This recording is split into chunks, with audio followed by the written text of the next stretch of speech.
we have the head coach of the Des Moines Area Community College baseball team, Nic Mishler, joining us. Nic has an interesting background related to what we do with the Tigers podcast. He has been around some of the Tigers' recent draftees, and he's also a lifelong Tigers fan. Nic, welcome. Thanks for having me, guys. I'm happy to be here. Yeah, there's not many times you run into someone in Iowa who has met a couple of the Tigers' recent draft picks. So definitely thought it was worth your time to come on and let our listeners hear a little bit about them. Yeah, I'm excited to talk. Well, if you don't mind me butting in real quick, I'm curious. We don't normally ask our guests about their earliest baseball memory, but I'm kind of curious of how that might fold in with you being a Tigers fan. Yeah, so I guess my earliest baseball memory would 100% be why I'm a Tigers fan. So I'm actually originally from Northeast Indiana, right on the Indiana-Michigan border, and my dad coached college baseball for 11 years at Glen Oaks Community College in Michigan. And he's a lifelong Tigers fan, and I never really had a choice. And so that's who I grew up. I mean, every day the game was on, and pretty much me and a couple buddies, it was like, all right, Tigers are on. Like, life stopped pretty much for a while, and we were going to watch the Tigers or listen to them on the radio or whatever it was. So, that's how, again, he coached in Michigan. And so, a lot of his guys that he's recruiting are Michigan boys that are all Tigers fans. So that's why I'm a Tigers fan. Nice. Yeah. And it's funny. Go ahead, Chris. I would say it's funny how that works. It always seems to come from the family. Yeah, they weren't winning much when I first became one, so it had to be. Yeah. Yeah. Have you been to Comerica often? I think I've probably been to Comerica 10-ish times or so. Old Tiger Stadium one time, first game I ever went to, but I'd say probably about 10 times I've been to Comerica. So very nice.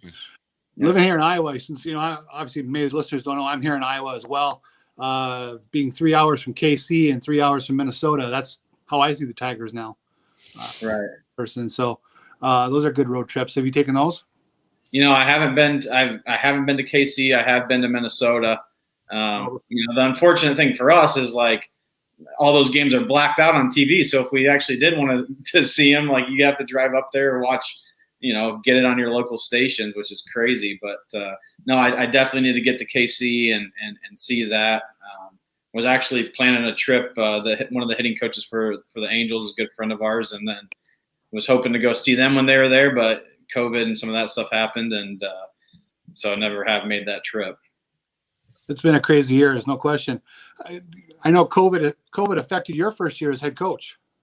Yeah, that was kind of got thrown into the fire there as a first-year head coach, and I have a lot of friends in the game, and I always say, I don't know if you're a first-year or 50th year head coach. I don't know if anyone knew quite how to handle that, and those conversations that you had to have with your team to let them know, hey, this is the last time this group's going to be together, and that sort of stuff. And luckily I had a great group of guys, and I think it was one of those things where it was just so bizarre that everyone understood, and it was cool. We kind of knew the season was going to be over. We had to play one last day and went out on a win, and so guys were pretty fired up. And even though it was 40 degrees and it was freezing that day, but no one complained. They were all just pumped to be out there. So yeah, it was crazy first year. So one of the big reasons we had you on is you and I had been discussing things a while back. And this was even well before the draft. Months before the draft. And you mentioned a fellow named Austin Murr. Mm-hmm. And, you had coached him. And we were just kind of talking about him a little bit. And you were wondering if the Tigers were interested in him. And lo and behold, this year in the 6th round, there's Austin Murr and there's the Detroit Tigers. Yeah. So figured we needed to have you on and let you, if you could give us a little bit of how you met him and what it was like working with him and what you see in the future for Austin Murr. Yeah, so funny, the Austin's just a crazy story. So first time I ever saw Austin play baseball, I was at Valparaiso University, and I was actually at DMAC recruiting for Valparaiso. And, Coach Pearson at the time was like, hey, I have this freshman that we got really late. He had one other Division III offer out of high school and chose DMAC. And he's like, man, I think he's going to really hit. And I'm like watching him. And the first thing I remember about Austin was like they were playing a Grandview, 4-year school, and in a fall scrimmage. And one of the sophomores on the team was kind of jogging to first. DMAC was up big. And Austin from the dugout as a freshman told him to run. And I was like, what freshman does that? And I get at junior college level, it's like, okay, they're both young, but like it was like their second week on campus together, right? And so I'm like, Sure. Man, that's wild. This kid's a little bit different. And so kind of watched him, and then I came back in the spring and saw him again his freshman year, and we're like, yeah, we need to move on him. And so we got him to campus. At the time, he wanted to be a pilot, and DMAC had just got a aviation program, and so we got him on campus, and I actually have a video from him. Like they had a simulator, and I always joke with him like, it's like, man, I'm so glad that you were terrible at flying that simulator because you chose not to come to Valpo because of that. And then I got to coach you your next year when I left Valpo for DMAC. So kind of a crazy story. And then obviously coaching him at DMAC, I mean he's just as good of a player as he is. Like he's just an unbelievable person. His baseball intelligence, like he did stuff all the time. I was actually, texting with one of his coaches at NC State this year. I was watching him play Georgia Tech, and he always did this thing at DMAC where he would kind of act like he was, for lack of a better word, pimping out a single. And as soon as the outfielder would go to lob it in, boom, he'd run in his face and take second base.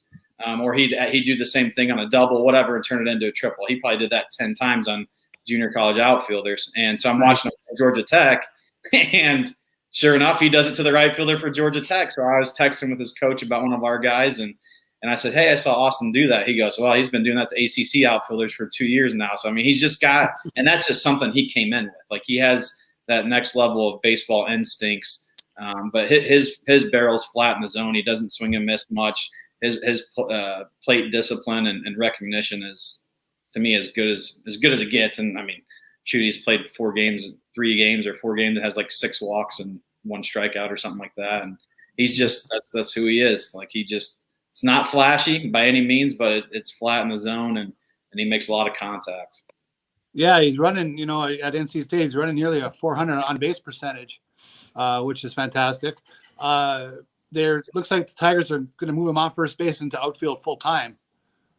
Do you think that's probably the case? Yeah, I think so. And he actually started for us when we were going to play him in the outfield because we had another kid that profiled more of he can only play first, and he went down with an injury, so we moved Austin back. I mean, he is a plus defender at first base, and I know that's one of those positions where guys just like, hey, bring your bat. Like you put a guy that's not very good defensively over there, but to me, it's as valuable of a position as anywhere. So he can really defend in the outfield. Arm strength's fine, but obviously at some point if they needed to slide him to first, like he is. I mean, he didn't make an error in college. I mean, that's JUCO or NC State. Like he never made a single error. That's unbelievable in my opinion. So, really, wow, I didn't know that. Yeah, Huber, I wanted to ask a quick question. In terms of junior college, there's this. How tough is it to recruit when you're kind of starting out as a JUCO that maybe perhaps doesn't have a reputation? Because it seems like when you see some of these JUCOs become powers, it becomes easier. But when you're starting out and building a program, how does it go about it? Just finding kind of like this in terms of searching for talent, or is it still just giving them that opportunity that just kind of goes a long way? Yeah, I mean, honestly, I'm lucky. Like DMAC has a really good reputation from Coach Smith, that was the longtime coach here, but then Coach Fitzgerald, who's now the recruiting coordinator for LSU. I mean, he had DMAC rolling 10 years or so ago, and so I'm lucky. Like we have in our area, especially, like we have a pretty good name. But in junior college in general, like, it's a different game for us. So I played at Kellogg Community College in Battle Creek, Michigan. Obviously my dad coached at Glen Oaks, which is in the middle of cornfield in Centerville, Michigan. So like there's, his recruiting strategy is probably a little bit different than mine. But at the end of the day, like it's like finding guys like Austin Murr, who only played Legion baseball. He never played travel baseball. He was a 3-sports star. I know, don't quote me on this, but like I think he played state championship games or close to in each sport that he played in: hockey, football, and baseball. So he's just a competitive kid, and he just didn't have the exposure that some of these other guys have. And for us in Iowa, all of our guys play high school ball in the summer. So, and they play, it's awesome. They're very competitive. They don't know travel baseball, which sometimes some of those guys they don't maybe have the same competitive edge that someone that's playing a high school season against your rivals for 40 games. Right. And so it's just finding those guys that maybe aren't getting as much exposure and looking at their tools. It's no different than a pro guy looking at potential drafts, right? Like we're out here and it's like, hey, he runs a 6.5 60 or a 6.6 60. Maybe the swing isn't what you want yet, but he makes a lot of hard contact. Okay, that guy projects in a year or 2 years to be maybe a Austin Murr, NC State type guy, or from an arm standpoint, hey, we can put this kind of weight on him when he shows up here. It's already 87 to 90, and once he gets here, that can turn into 92, 94, whatever it might be. So, kind of our method. It's interesting. I can't profess to know a ton about baseball in Iowa and in that area, but I've been following the draft pretty closely for the last handful of years. It seems like there's kind of a sneaky amount of talent in the upper Midwest, if you'd call it. We've talked about Wisconsin before and some of the talent coming out of there, but I'll always look and I'll see these junior colleges in Iowa. It's like Iowa Western, or I don't know, southeastern Iowa, northern Iowa. I guess John Logan is, I think, probably farther south in Illinois or whatever. But some of those, there's some of the best JUCOs in the country, and I don't know if there's an explanation for that. Do you think it's just kind of an underserved area for big programs? 100%. That's the obviously Iowa Western. That's down the road from us, and they've won a few World Series, and they play at the Division I junior college level. We play at the Division II level, but we're in the same conference, and it's like how the Arizona JCs work as well. It's just the fact that I don't think so. From a scouting standpoint, like when you start to think about the fact that these kids they play more football and basketball because there's snow on the ground, right? And so the talent's really good. And we used to always talk about Valpo.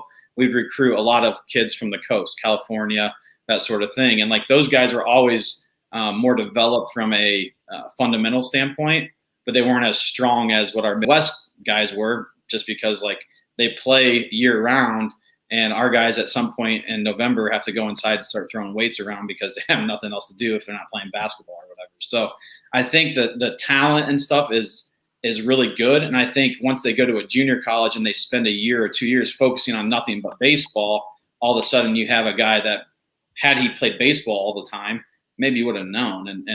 But I also think that's why they excel. You see a lot of junior college guys going to 4-year schools, and they're beating out the kid that was just a high school straight to that 4-year school. A lot of time they're having a lot of success because they're coming from a place they're more grateful maybe when they get there and they get the fancy stuff or whatever, but they've also developed and played at a high level for 2 years. So they're a little more prepared for that when they show up. So. Yeah, I see a lot of that where it's a kid. It's almost like a plug and play for the SEC teams or Big Ten teams or whatever, where it's suddenly like, hey, we don't have a shortstop. What about this kid who's played 2 years at Iowa Western? And he comes in and he has a good year, and then he's going to get drafted top 10 rounds. It's like, well, that's pretty cool.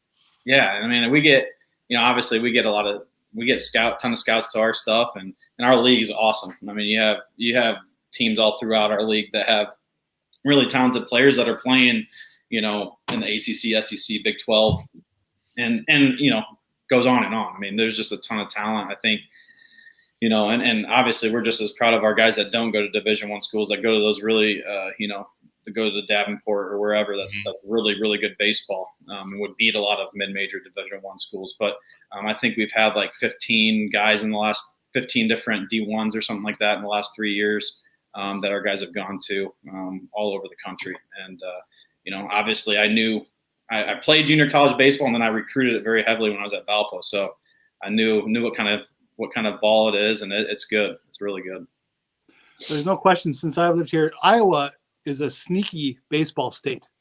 It really is. I mean, obviously college football is probably king, we'll say that, but man, baseball from border to border here is huge. I umpire of travel baseball and high school baseball, and you can just feel the intensity. So, I mean, there's just a groundswell of baseball in this state. Oh, yeah. You're getting the Field of Dreams game pretty soon, right? I know. I need to find a way to get our conference tournament there. That would be pretty sweet. That would be outstanding. Yeah, Very cool. That's what I'd like. Now, go ahead, Chris. I was just saying, you put also mentioned that we've already talked about Austin Murr, but he's mentioned that there was another Tigers draft pick that you had some history with, and that's Tanner Kohlhepp, right? Yeah. So obviously I don't know him as well as I do Austin, but Tanner, I saw him when he was probably a sophomore in high school. He played for the GRB Rays in Wisconsin travel ball team, and he was just playing shortstop at the time, but he had a really good loose arm. Swung from the left side, and I was like, man, that profile is really, really well. And then he went to the Futures game and started pitching later that summer and blew up. And I mean, he was showing some big numbers, and I was like, okay, little old Valpo, I wasn't going to get any more love. So, and he ended up committing to Tennessee, and then crazy enough, commits to Iowa Western and was there for a year, and then to Notre Dame. So, again, he's nasty. I mean, his stuff is ridiculous. It's from a low slot, like. I know a few pro guys that saw him this year, and they're like, yeah, it's the real deal. Like it's, I think it's going to be a high leverage back end of the bullpen type arm. I really do. It's if you throw, I mean, I don't know how his strike numbers were. I know that was something that he struggled a little bit with. But if he throws it over the dish, I think he's going to be a really, really good piece to add to that bullpen. Well, I think I've been reading that people think that he has the multi-inning reliever possibility. Yeah. A guy who can come in and get maybe even 4 to 6 outs. With that kind of slinging in there delivery of his. I was going to ask, when you're looking at pitchers for your program at the JC level, are you looking for people with funky deliveries who do things a little bit different? Maybe they're left behind. Yeah. Or are you looking for strike throwers, or are you looking for velocity, or what's that kind of it kind of fluctuates year to year. So, there will be a year where we have a group of guys that are going to be sophomores that following year that we know are like really good strike throwers, front of the rotation kind of guys, where we may take a shot on a guy that just has this pure raw stuff. And, he is showing 88 to 91, but sprays it all over the place. You can afford, or we can afford to take a shot on that guy and see if we get him in our program and we're able to help him with that a little bit. But yeah, I hate just having a bunch of guys that all look the same. I'm all for funk and getting guys that throw different. And I mean, again, you watch a big league game and you got guys that throw. I mean, obviously I have what I think is the ideal of how an arm should work and all that stuff. But again, you watch guys in the big leagues all the time that I hate how they throw a baseball, and they're just disgusting. So, for me, it's like, at the end of the day, like the batter, he'll tell you a lot about if the guy's good or not. Right. And, there's a lot to be said with the data and all that stuff. If a dude's getting swings and misses on his fastball in the zone, he's doing something, whether it's the deception's good, the spin rate's high, whatever it may be. So we're looking for a lot of that sort of stuff. But strike throwing it's key, and it's something that is dying quickly. So trying to find those guys, it is. I mean, it's crazy. It's velocity is taking over, which I get it. You need velocity to get paid. But to get paid a second time once you're drafted, you better be able to throw it over the dish. So it's something you got to have, So we were talking recently, and it's interesting. We talk about throwing strikes and pitching. Back in your days at Valpo, you actually got to meet Chris Fetter a couple times, and now he's in Detroit. And a lot of fans are giving him a lot of credit for things that are going well. And I know you watch a lot of Tigers baseball, so I'm just wondering, how did you know Chris, even if it was just a little, and what are you seeing so far this season? Yeah, so he was coaching at Ball State when I was at Valpo, and just met him a few times on the recruiting trail. Awesome guy, like always treated you very well. And I actually remember him a little bit from his, when he was pitching at Michigan or whatever. Coach Maloney, who's the head coach at Ball State and was at Michigan, is a good family friend of ours, and so. Just remember him, and I've heard nothing but just great things about him. And so I was obviously pretty excited. I saw what he did with the staff at Michigan, and I was pretty pumped when they hired him. I thought it was a great hire with the young guys we have coming up. And I mean, I think as you see guys like Derek Johnson and Minnesota, Wes Johnson, like you see these guys and you're seeing the success that's going, like that becomes a trend that I think guys want. I think guys like Scooble and Mize that are from college, like they do well with that. And so, you know, to me, I think he's doing an unbelievable job. I think the biggest thing, and this is the Tigers in general, whether it's pitching or hitting, for me, like guys are getting better for the first time throughout the course of the year since I can ever remember. I mean, and I don't know what you guys think. Like I'm a Leland homer. Like I love Jim Leland. Okay. And so, we're fans of Leland here. Yeah. No, like he's the man. Like I absolutely love him. So, but for me, even during those times, like you didn't see guys progress like I'm seeing with Tigers guys right now from a physical standpoint, from a knowledge of like what works for them. To me is one of the biggest things. Like, again, like I'm watching Joe Jimenez throw a changeup the other night, and I'm just like, I'm texting my brother. I'm like, dude, like what? Like he's never. One, his stuff is the best I've ever seen it, and two, he's throwing a changeup in there that's got tilt and everything else, and I'm like, okay, like there's something to be said about that. Like he didn't just create that on his own. He's shown that he's not made those adjustments great or whatever it is over the course of his career. Like, and I just think you look at Manning and all these guys that like they may scuffle a little bit, which is, I get it, it's the big leagues, but you're seeing them get better each time out and have an understanding, and you're not seeing them make the same mistakes over and over again, in my opinion. Whereas like, obviously, and I get it, it's probably not fair to judge the teams we've had the past 3 years, but like you watch the same guys make the same mistakes over and over again. And that to me was just, it's frustrating.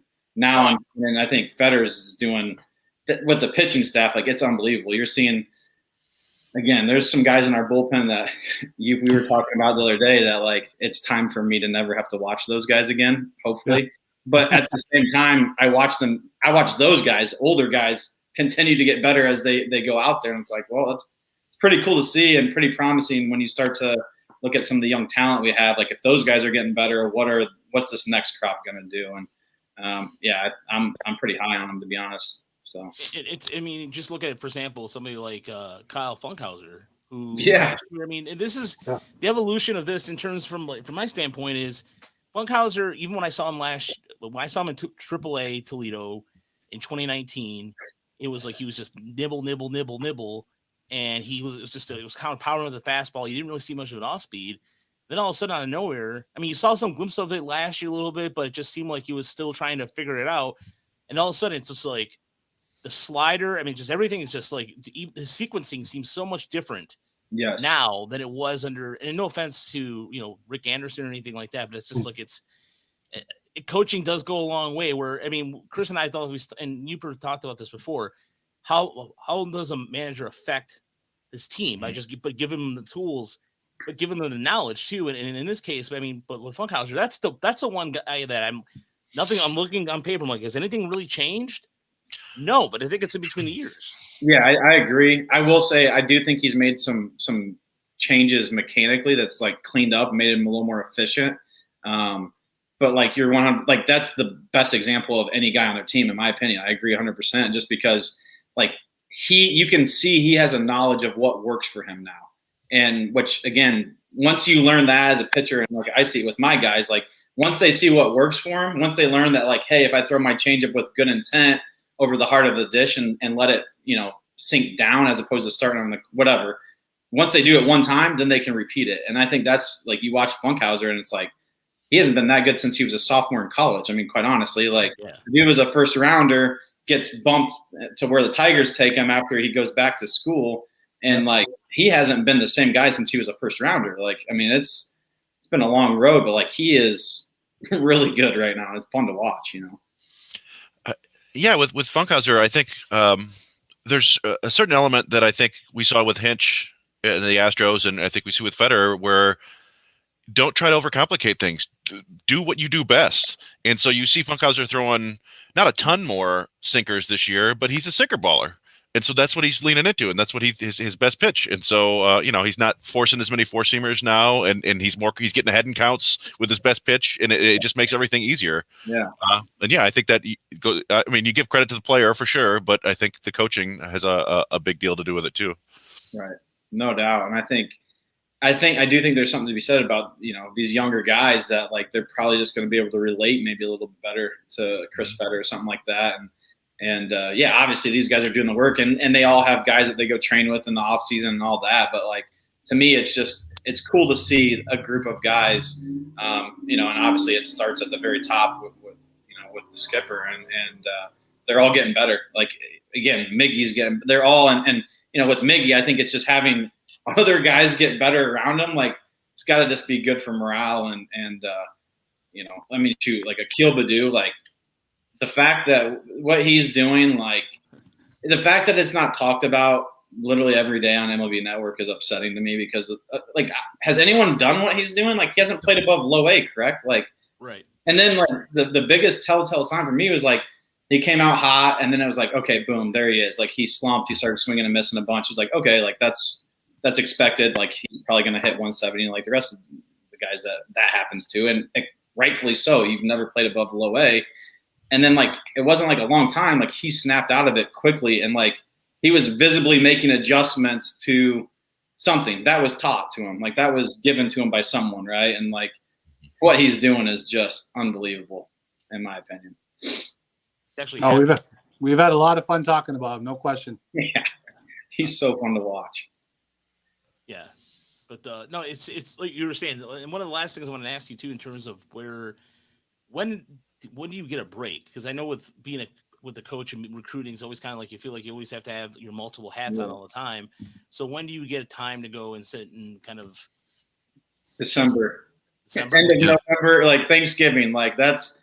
I had a friend ask me the other day, he's like, so like, when do you, like, are you going to take some, like, when do you get a break? And I was like, December. And they're like, just started laughing. Like seriously, like that's for baseball coaches, college coaches, that's kind of your time. And, but I mean, it's great. I love it. I mean, I love the recruiting. I love all the pieces of it. And, I was talking with you, but just the fact that like, I'm excited to get our guys back. They're excited. And the fall in junior college is fun. It's different than, a four-year school, because these guys, that's when they're showcasing, and we're traveling and they're playing in front of, we're going to some big events, and there's 190 plus scouts there, and between college and pro, and it's a fun time. It's fun to watch them compete and kind of learn your team and get ready for the year. Fantastic. Yeah. Well, hey, Nic, thanks for your time tonight. Yeah, really a great conversation. Enjoyed learning a lot about these guys and about the DMAC program. Yeah, thank you guys. It's been a blast, and I'll be listening in. That's for sure. I'm all Tigers, and following you on Twitter, and excited to listen more. Well, when we see some mechanical changes with some Tigers, we'll get you back on here. Yeah. Hey, seriously, anytime. I'm always. Man, that's we'll have Nick, or Nick. We'll call him Nick the Mechanic or something like that. Mechanic, yeah. Yeah. Very good. That's the thing. I know nothing about being a mechanic, but I love the nickname. That's great. Yeah, there we go. I mean, the baseball mechanic. Oh yeah. Baseball mechanics. I could do that. Yeah. There you go. Very nice. Thanks again, Nick, and we'll look forward to talking again soon. All right, thanks, guys. Thanks, Nick. Yeah. All right, so Nick, that was great. Yeah. Oh, he's still there. He's still listening. Oh, okay. I just took him off the stream, but he's still there. Oh. I don't know. Can we hear him? Oh yeah. No. Can you hear me? Yeah, there we go. Sorry, can you hear me? Yeah. Oh, there you go. Right. Yeah. Hey, thanks. That was a lot of fun. Yeah, that was awesome. I could do that. I could talk all day, especially Tigers. So Tigers and baseball. I mean, I pretty much do this every night with my brother anyway. So fantastic. You mentioned Johnny Logan. That's actually where my brother played. So really? Johnny Logan and Wabash, like those guys.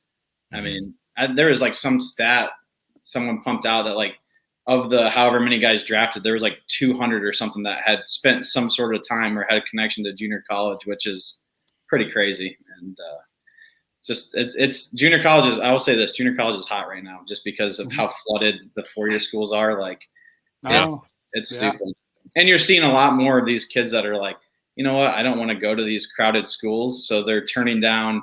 They're not getting the money they want out of high school. They're just going straight to a JC so they can get drafted again that next year. And the Wabashes and John A's and Iowa Westerns usually get those kids a little more than DMAC does, unfortunately. But we're working towards getting those guys. Oh, yeah. Well, hey, you get a guy drafted by the Tigers, that can't hurt. Yeah, well, I'll tell you, I've used it in every recruiting pitch I've given since then. There you go. Makes sense. So, all right. Thanks, guys. Yeah. Nick, Thank we'll you. talk to you, man. Thanks. Right. We're going to do a few more things, but I appreciate it, Nick. We'll talk to Yeah, you. sounds good. We'll talk to you later. Yeah. All right. All right. So that was a really awesome talking. When we talk mechanics, we could talk pitch design, those kind of things that adds an element to podcasts that really, you can find anywhere else. So I mean, It's fun. We it's haven't not had locked a anywhere or anything. So we haven't had a college coach on before, I don't think. So I'm going to be keeping track of his program in the future. Yeah. Well, I knew he could talk pitching because he was a pitching coordinator before he was head coach. So, that's good stuff. yeah. So the proper show, we'll do the proper introduction of the show. So I just wanted to, because we're gonna have Patrick join us here in a little while, so we'll probably take a break and then we'll bring Patrick in. He's currently covering a game right now for Lake County, so he's that's where we had a mix up on the schedule. So he'll join us a little bit. So welcome to Tigers Radio, new name. I'm Rogelio Castillo. Alongside me is Chris Brown and Uper. You can find us on iTunes, Spotify, iHeartMedia, Stitcher, and Google Play. Just want to get this housekeeping stuff out of the way. So we're now part of the Minute Media Podcast Network. So that means we're now the official podcast of the Murr Bengals. So every time you'll see a link, our podcast will be there. So huzzah on that. And so remember, you guys probably remember this. For anybody listening out there, we used to have ads that played in the beginning, and that's going to come back. But also there'll be some live reads. Chris will be giving you a live read here shortly. So, but just as a heads up, does it mean that we're rich? No, hell no. It just still means that if you want to help us out, you can go check out our Patreon at Tigers SRD, which I still haven't changed the name yet. But either way, regardless, you can do that or go to our PayPal and donate a few bucks, and everything goes to upgrading equipment and hitting the road. Like tomorrow, we're going to go to West Michigan for a doubleheader as we get the chance to see Reese Olson, the newest Tiger, join, who looks like he's 15 years old. That picture on Twitter looks like he is a young man. So, but yeah, like I said, there's just some changes on the horizon. So it's all good. And one opportunity closed, which again, if anybody, there's a few people that know about it, but like I said, being ghosted sucks. And but either way, it doesn't matter. We'll just move on. So, but Tigers news, I mean, here we are sitting here. The Tigers take the series against Boston, a team that Boston has struggled since the All-Star break. We kind of expect Boston again was predicted to finish towards the bottom of the AL East at the beginning of the year. They've been playing above their heads, and 23 scoreless innings from the Tigers bullpen, which is something I thought I would never, not never. I can't say that, but not able to say with confidence this season based off what the bullpen has been. But of course, the streak was broken in the 8th inning, but the Tigers still won 8-1 as they head to Cleveland.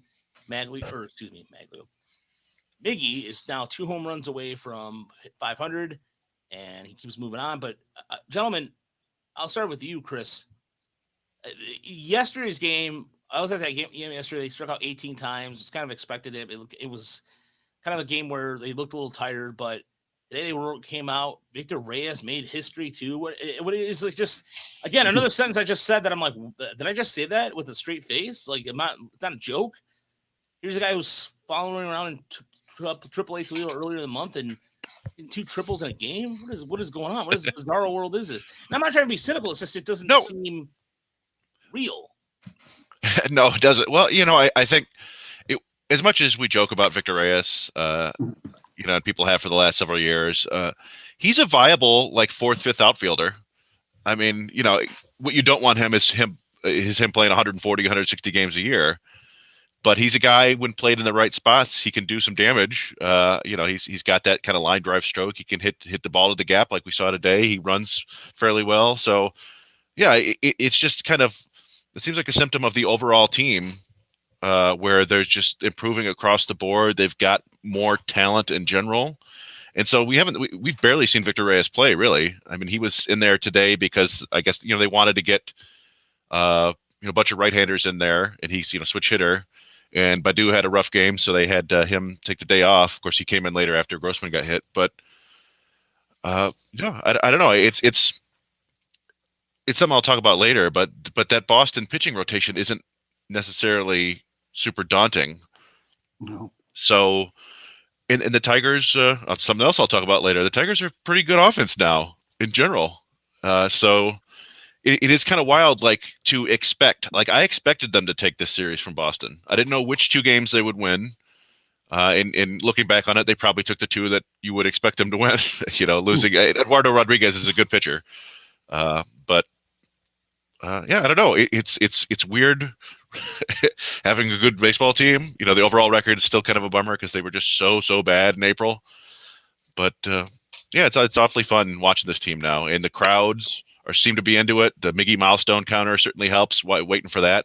Oh, yeah. But overall, this is the most optimistic I can remember Tigers fans being in years. Even more optimistic than like 2016 when they were actually kind of in the hunt. Yeah. Well, it was interesting today. It was a getaway day for Boston. Well, for Detroit too, they're traveling, but for Boston, they looked dead today. I mean, they had, your average morgue has more life than the Red Sox did.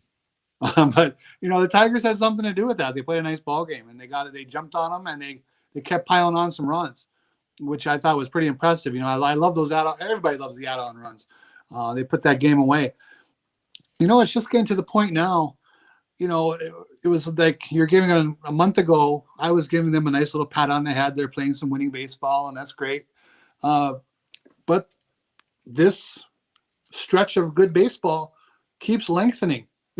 So at some point, even the most pessimistic of people have to, and I don't think I'm the most pessimistic person, but you got to give them some credit that, maybe this ship is turning around.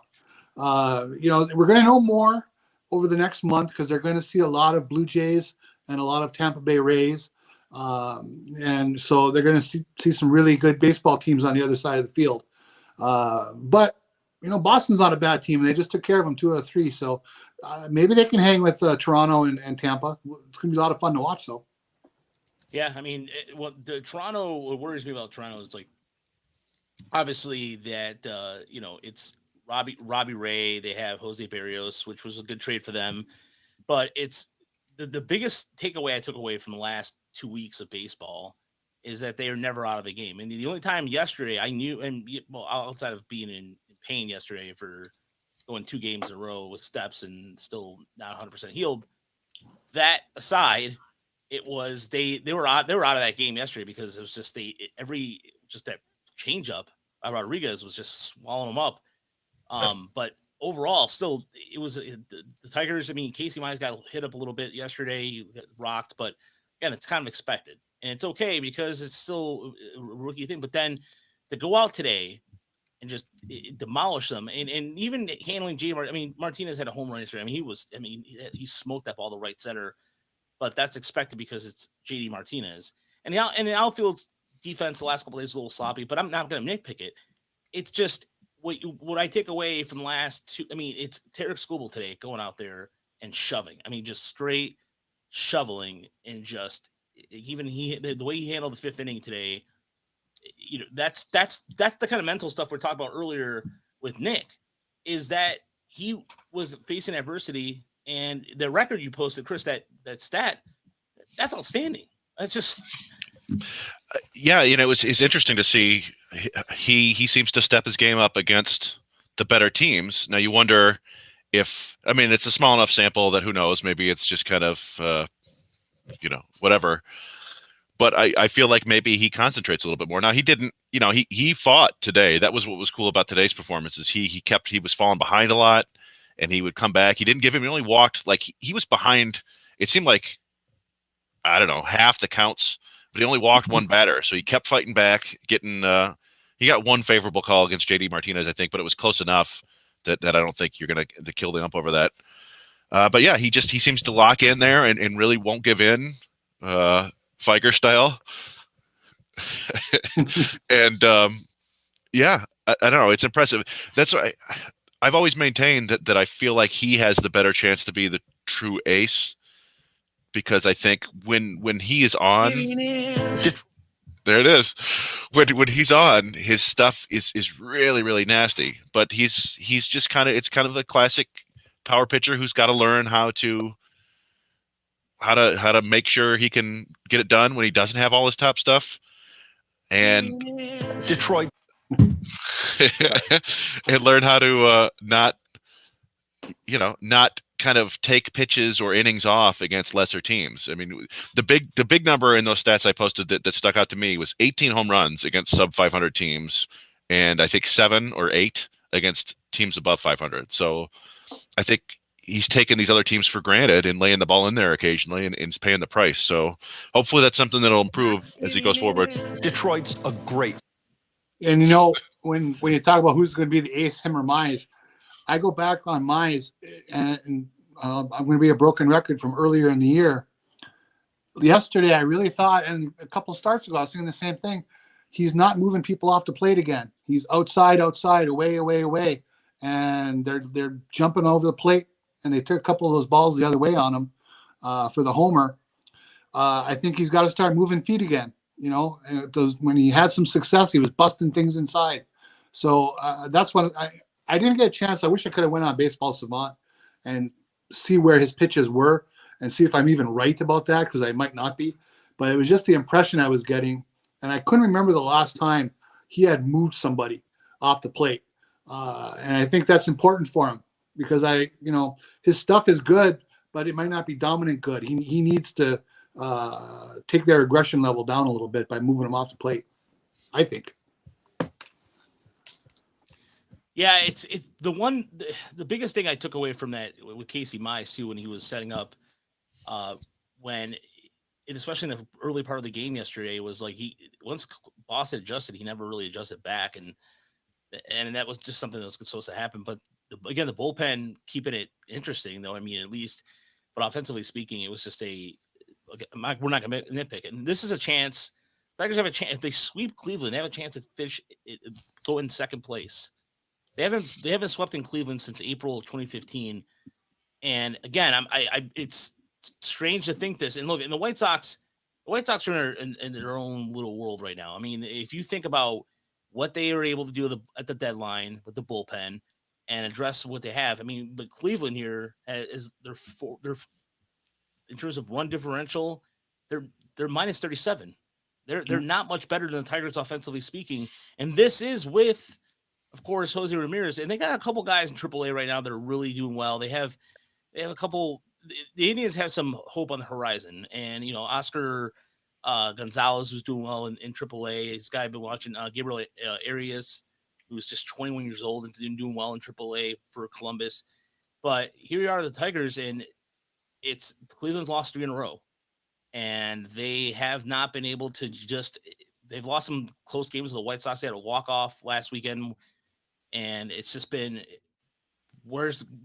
you don't even have right now. You don't have your managers. You don't have. That's true. Yeah. So I was drawing a blank. I was sitting on his name, but Tito I almost call him Francona. his dad's name. Yeah. I almost call him his dad's name, Tito, instead of Terry. It was funny. My brother called me. I was like a month ago, and he's like, "Is Terry Francona's name Terry or Tito? Why do they always call him Tito?" And I was like, "Oh, it's because his dad was named Tito, and I guess people just like to do that. It's kind of his nickname, I guess." But yeah, no, I think Cleveland. I also think the Tigers have a better run differential than Seattle. Yeah. Who Seattle has. I don't know if they had Kendall Graveman, who was awesome in late game situations, but they don't have him anymore. Yeah, I don't know. It's weird because you still look. The Tigers have been playing well, but you look at it and they still have like if the draft were today, they'd still be picking like 10th or 11th. There are a lot of teams in kind of the next 5 to 10 game range. If they keep playing at this level, they might be picking 17th at the end of the year. Yeah, and they got called out by an NL executive for they don't have a plan together, and just said that they are essentially should have done more at the trade deadline. But in reality, what else could they have done? I mean, in reality, like I said, that was one of those things where, in hindsight, you can play the hindsight game all the time with this, and it's kind of nonsense, to be honest with you, because again now you see teams who are going for it and being aggressive and what have you. And if the Tigers were even in semblance of 500 back in April, we'd be having a different conversation, and it didn't go for it, then yeah, you can sit there and say, well, Vila, you should have done something, But in this case, I'm fine. Again, I don't understand this logic with, the the executives saying those kind of things anonymously because doesn't matter, and so it's not a simple thing of just, okay, we're going to trade we're going to trade Jonathan Scope for a bag of balls and maybe a lottery card. Well, I mean, we did get a question about that. We can talk about later. I don't know, or we can talk about it now if you want. Yeah, we do. You know what? With the way the podcast is going, it's been a little out of order, but we can, let's take a break, Chris, and let's talk about our friends over at. Yeah. So here's the thing. Yeah. So as Roger mentioned, we're like legit. We're a legit podcast now. We are now sponsored by Fansided. I don't know if it's sponsored is the right word. But that means we're part of the Fansided network or Minute endorsed by them. Yeah. And that means we're going to be doing some ads and some live reads. And you listen to other podcasts, so you've heard live reads before, I assume. I assume it's not the only podcast you listen to. If it is, well, thank you. And sometimes, I listen to them, and a lot of times the live reads are technically like, I think they're just recorded over, like they just play them over and over again. Or other times they're like, they try to fool you and finesse you and kind of sneak the ad in there, but we're not going to do that. We're going to be real with you. We're not going to try to do any kind of smooth segues. But speaking of smooth, you should shave your genitals, and you should do it with our friends at Manscaped. So you've heard of Manscaped before, I'm sure. They're on tons of podcasts. They now have their 4th generation brand new Lawnmower 4.0. This is the best tool for the job from the leaders in male grooming. So join the 2 million men worldwide who trust Manscaped. And you can get 20% off plus free shipping with the code FANSIDED20. That's FANSIDED 20, the number 20. And so, you can I believe I may be getting some of the stuff in the mail. I don't know. We'll see. We just started doing this, so I'm hoping to get it. But you can get the Performance Package 4.0, which sounds pretty awesome to me. It's got their Lawnmower 4.0 trimmer, the Weed Whacker ear and nose hair trimmer, the Crop Preserver ball deodorant, the Crop Reviver toner. We're going to find out about that. I don't really know what that is. And Performance Boxer briefs and a travel bag to hold the whole thing. So that's nice.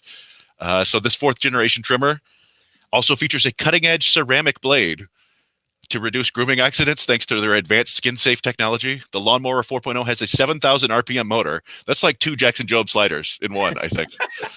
And it's got a new multifunction on-off switch that can engage a travel lock, and it's even waterproof. So in case you want to, do this in the shower, which is probably the best place. I don't think you want to be doing it in like the kitchen. The Lawnmower 4.0 also has a 4000K LED spotlight you can turn on when you need it, which, I think about like if there's a power outage, go grab your Lawnmower 4.0 and you find your way around the house. And while you're doing it, you can, I guess, trim your junk. The Performance Package 4.0 also includes the Weed Whacker. It's like having a little astronaut to chop your worst weeds up top of your nose and ear. So I guess that's nice. I mean, it's not necessarily, dealing with below the belt. And the Weed Whacker is also waterproof, and it has a 9,000 RPM motor. So I don't think you can even, that's a tough one to beat. 360-degree rotary dual blade system. And this nose and ear hair trimmer provides proprietary skin-safe technology, which helps prevent nicks, snags, and tugs in those delicate holes. That's what the copy says. We may have to clean it up later.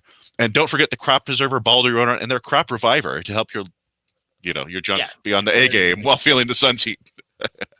Manscaped even threw in 2 free gifts to the Performance Package 4.0, the boxers and the travel bag. So again, you get 20% off plus free shipping with the code FANSIDED20 at manscaped.com.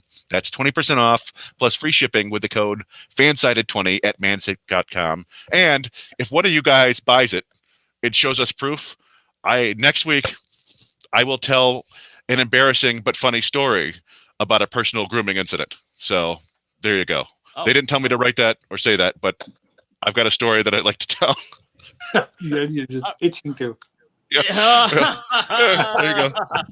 Or they can give us one of her. Yeah. So, okay. So, FANSIDED20 in for the promo code. So if you go to manscaped.com. So, all right. So we got that out of the way. Now let's throw in another gear. It's time for Rogelio and Chris to go inside the numbers. All right, it is now time for Inside the Numbers. Uper, what is your Inside the Number for this week? Okay, I got 3 numbers here. 3.1, 64, and 148. So what that is, it is former Tiger minor leaguer, now Milwaukee Brewer middle infielder, Willie Adames. Since he was dealt from the Rays to the Brewers in late May. He's got a 3.1 WAR since that date in 64 games. He's basically replaced Christian Yelich, who's having a terrible year, kind of as the team MVP over the last couple months. And his WRC plus is 148 in that time since he came to Milwaukee. So the guy is just crushing it. He's taking his career to another level. What I found interesting, and this was in a Fangraphs article, he is crediting, or I should say blaming, his struggles in Tampa were extreme home road split, where he was hitting great on the road but could not touch the ball at home. Evidently, they put some new lights in Tampa in 2019, and he just could not see the spin on the ball. And the numbers bear it out from what he's done in Milwaukee and what he did on the road versus what he did at home in Tampa. It's night and day. And I don't know why it didn't affect the rest of his teammates, but for him, getting away from the lights at the Trop has turned his career around. Which is, I've never really heard of one specific stadium's lights have done that to a player. But it was really quite the story. And the numbers are just insane. I mean, he's, like I said, a 3.1 WAR since mid-May or May 22nd for a guy who, we thought might be a decent player, but, kind of mediocre. He's just taken it to a new level. He's leading the Brewers to a division title. Yeah, I considered him kind of a maybe league average offensive player at shortstop, which is still valuable. But like you said, you look, he was hitting 197 with Tampa, and it's 100 points higher, and the OPS is 300 points higher with Milwaukee. I mean, it's what a great trade for Milwaukee. So that's a cool story too. And I'm kind of surprised we haven't heard something like this before, where I remember reading once or hearing once that Albert Pujols said the lights were off in a stadium, like, hey, they're angled improperly or something like that. Yeah. And he was right. That may be apocryphal, but yeah, you would think particularly in like a dome that there might have been a situation like this before where some player just can't see. Maybe Christian Yelich needs those lights. Maybe he can go to Tampa and figure it out. He said he could not pick up the spin, and when he was at home in Tampa, he was a pure guest hitter all the time and every at bat. That's such a bummer.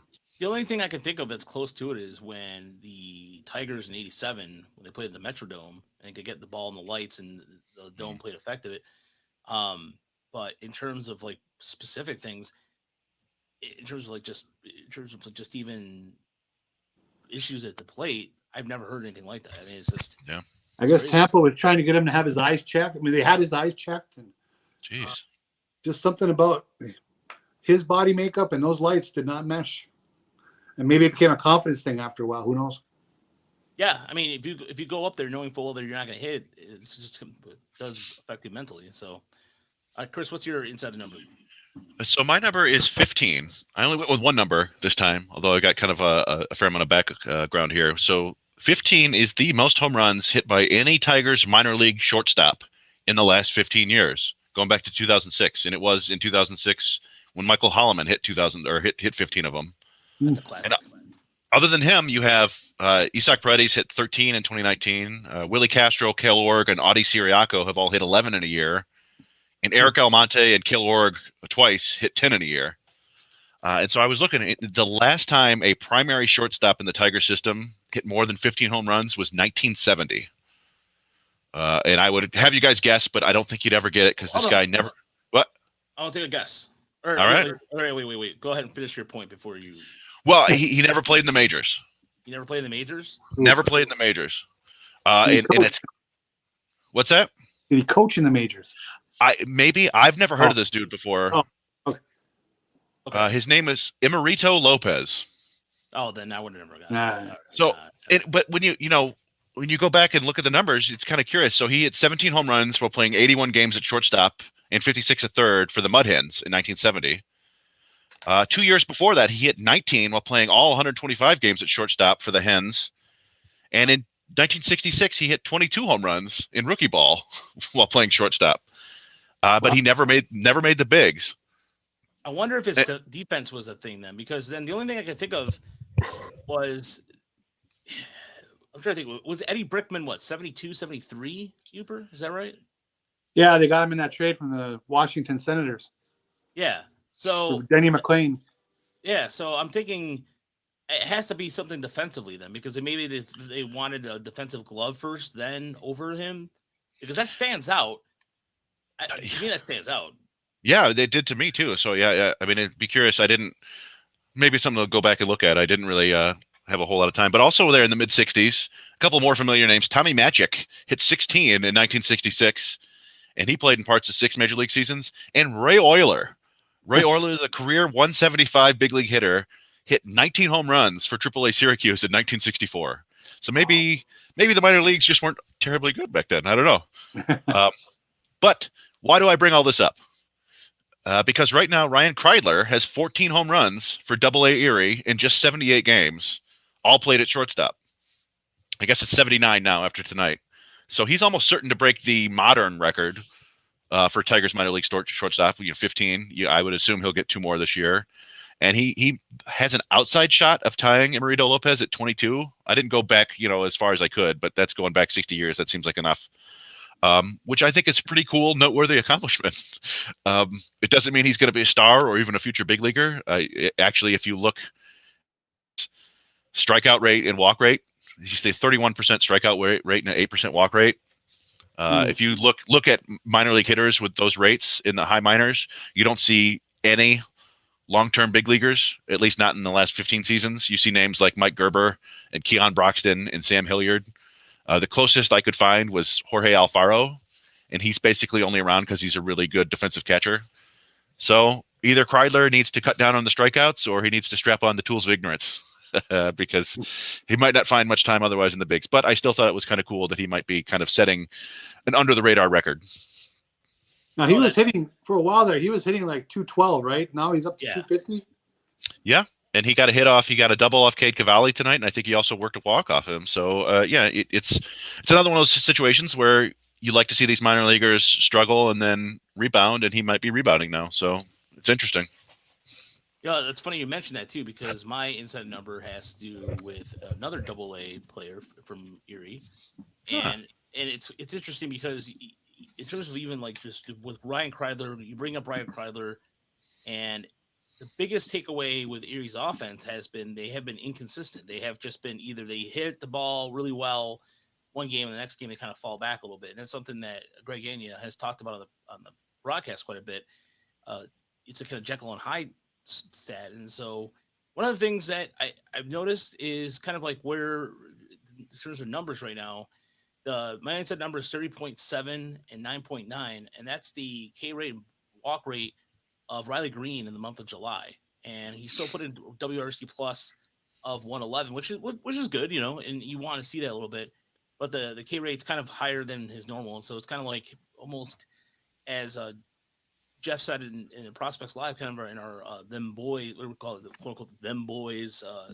It's a segment on Prospects Live where you can get some fantasy advice, and you might be experiencing a little bit of fatigue. I mean, the guy did get hit in the head last week, but I mean, I'm not worried. I mean, I know I'm not nitpicking the numbers too much, but the what concerns me a little bit was the power. He only hit 1 home run in the month of July, and so after starting off pretty well, but it's again, he's still hitting, and that's a good thing. I mean, just in terms of like making the adjustments and still being productive, putting in productive at bats. But I just thought that the K rate, like kind of like, you look at it like, oh, a little bit, but then they faced some really.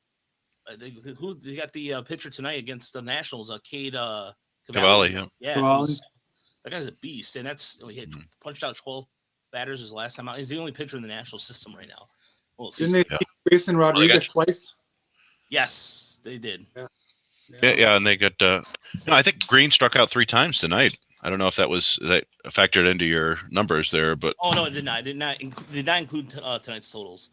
But yeah, I mean, like we said, the minor leaguers go through ups and downs pretty consistently, and we got to remember that Riley Green's only 20, and in AA and played about 50 minor league games 2 years ago. So, for at times he looks like a prodigy, at other times he looks like a 20-year-old struggling in AA. So that's one of the things we talk about all the time when we post on the Tigers minor league report. We only post the highlights, so people think call him up now, call him up immediately, and they don't say that they don't see that Torkelson's hitting 240 or whatever, and it takes time for these guys. They have to adjust. So yeah, it's constant adjustments, and for Riley Green right now, it's even the fact again, this is a long season.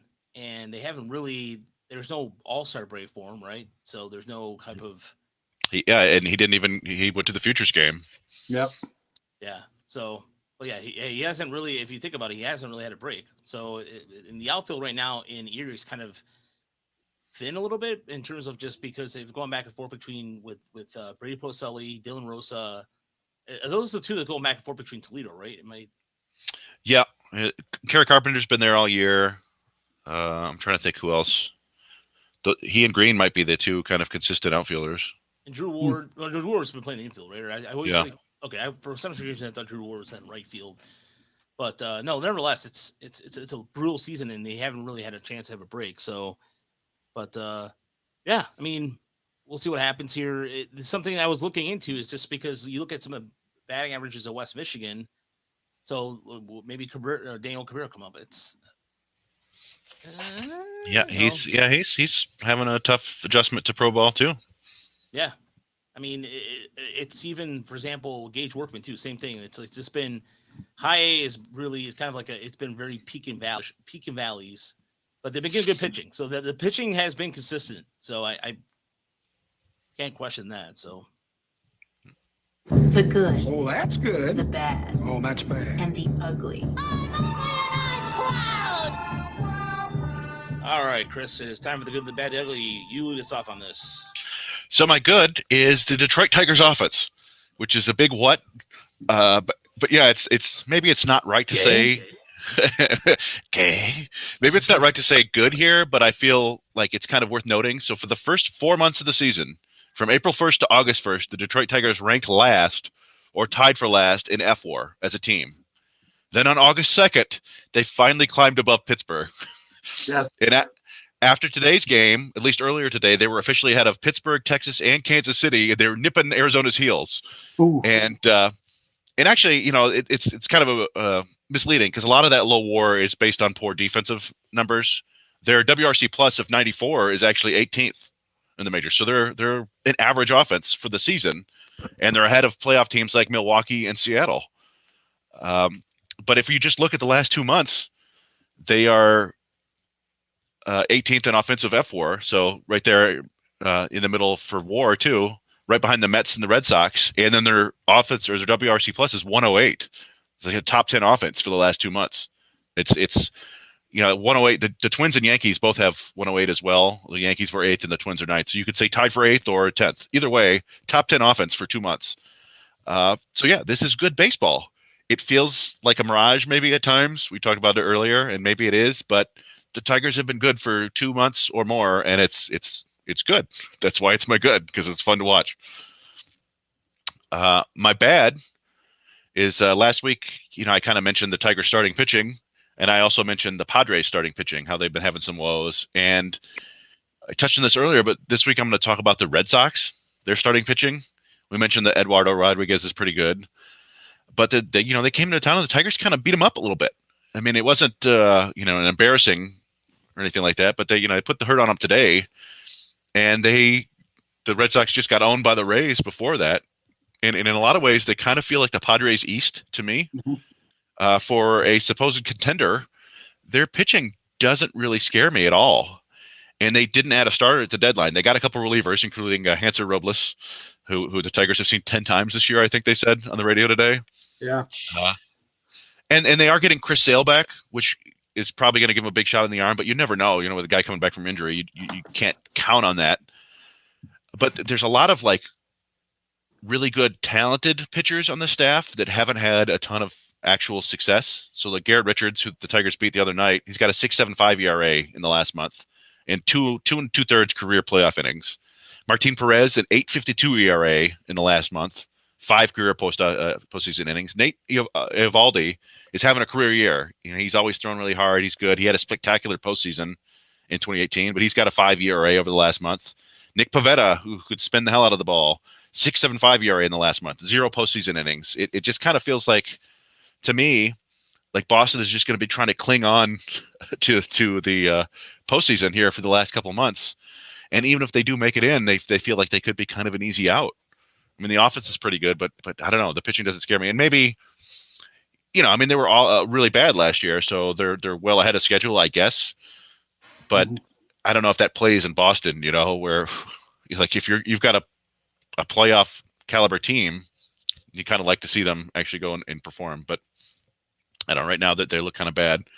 And my ugly is the Washington Nationals, who actually have the worst record in baseball since July 1st. They are 9-21. And of course, they absolutely gutted their big league team, trading off Max Scherzer, the best pitcher in Nationals team history. If you separate it from the Expos, who is it? That Rogers fella is the best pitcher. Oh, Steve Nationals? Rogers. Yeah, Steve Rogers. Yeah. But if you just separate it from Nationals, Max Scherzer is the best pitcher in history. And then they lost Steven Strasburg, the second best pitcher in Nationals history, to thoracic outlet surgery. And Strasburg, of course, has already had Tommy John surgery, and the Nats just signed him to a 7-year, $245 million deal.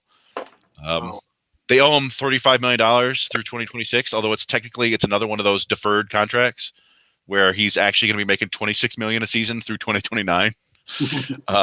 And the return rate from thoracic outlet is really poor. Yeah. It's not like Tommy John surgery. It's like the opposite, where like 20% of guys come back strong. I think Kenny Rogers did it. Aaron Cook, Clayton Richard, but most guys don't really come back. So this could get ugly for them. And, they do have one of the best young players in the game in Juan Soto, and they did get some nice talent back in those trades. We Keibert Ruiz, Josiah Gray, they're good stuff. And we mentioned Cade Cavalli. He's one of the best pitching prospects in baseball, but the system was the worst in baseball probably. So getting that back kind of takes them to a middle of the pack system now. And there's not a whole lot of talent there on the major league team now. Trey Turner was a legit franchise guy. Definitely. And that they couldn't keep him or re-sign him is a huge bummer.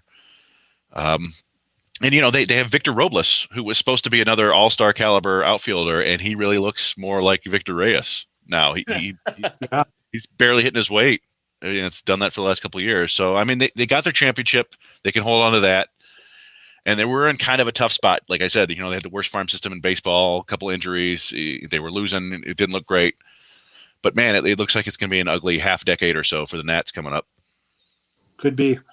And the longer that they struggle, the less likely they'll be able to retain Soto. Yeah. He's going to want and probably get like a Mike Trout, Bryce Harper level deal. So I think he's going to be a free agent when he's 25 or 26. Yeah, because he came up when he was 18, right? I mean, it's crazy. Yeah. Well, I mean, even the farm systems have been. I think the Nationals had some of the worst. Their high A, their single A has been atrocious. So, Uper, what is your good and bad ugly this week? Okay, I went with the good, the badass, and the unfortunate. Hey, there you go. Switch it up. My good is USA Olympic baseball. I've been having a lot of fun watching them this week. They lost a heartbreaker on Monday to the Japanese. They had a 6-5 lead in the ninth, and they blew that. And then they decided not to bunt with the international rules where they put runners on first and second in extra innings. And they lost one to the Japanese, and it looked like that put them on a bad track. They had to beat the Dominican, and they did. And then they had to win again today against the Koreans, and they did. So they've taken that long road from that loss, and they're in the gold medal game on Saturday with a rematch with the Japanese again. Should be a great game. And what's been so fun, and I was talking about this earlier today on Slack with some people, just think back to 2016 when Anthony Gose was washing out. And if I had said to you, well, it's okay, someday he's going to be an Olympic pitching hero. How absurd would that have sounded when we were watching him hit 211 for the Tigers and not become part of the future? He has stuck it out, become kind of a baseball lifer, working at being a wild relief pitcher. But he's found something this week. He is throwing strikes. He's dusting people.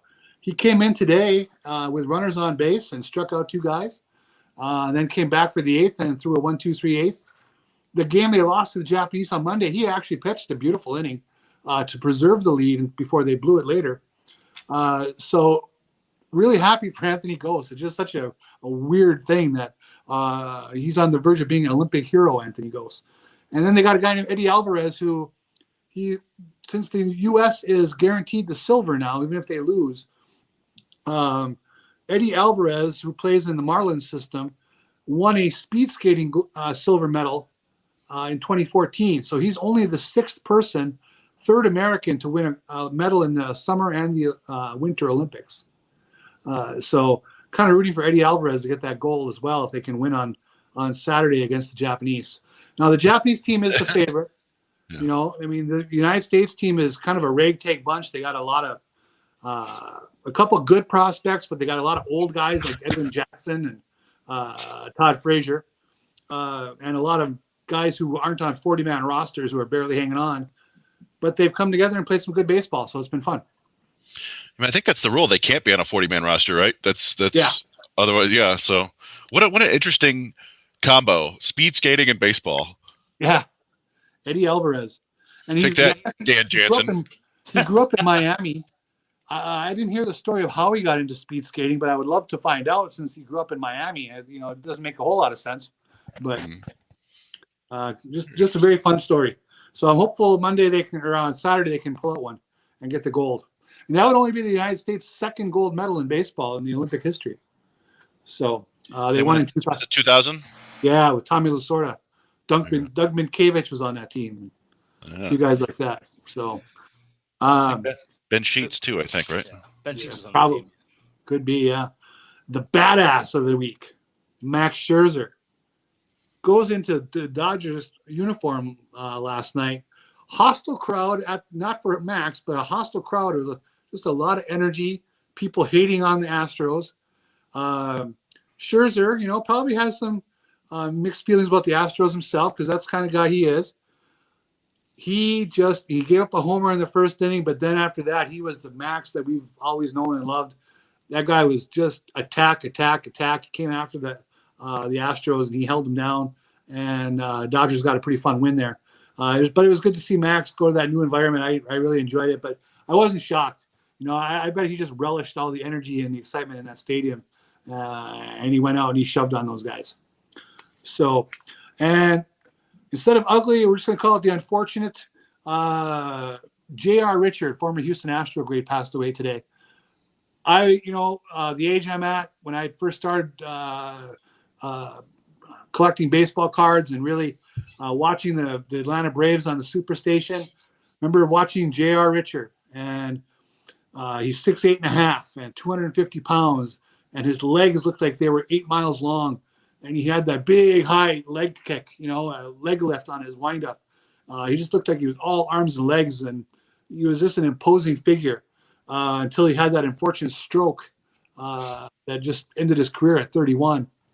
But he was so amazing to watch. And, it was fun to go back and look at some of the old videos today on YouTube. And it was interesting. He was pitching in the All-Star game. He was starting the All-Star game in 1980. And Keith Jackson's on the air, saying that in his last start, he had felt fatigued and he wasn't feeling himself. But sure enough, he pitched 2 scoreless innings in the All-Star game. But then it was just a couple weeks later, he had that stroke. And his career was effectively over that day.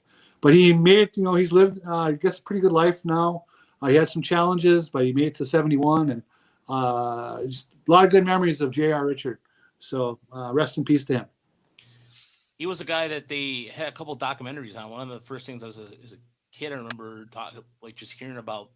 They always talked about how he was so dominant for so period of time, and you kind of wondered the what if he was able to be healthy for the Astros down the stretch, because the Astros had a lot of bad luck. I mean, they lost in '86 to the Mets, but they were always in playoff contention, and then you kind of wonder the big what if.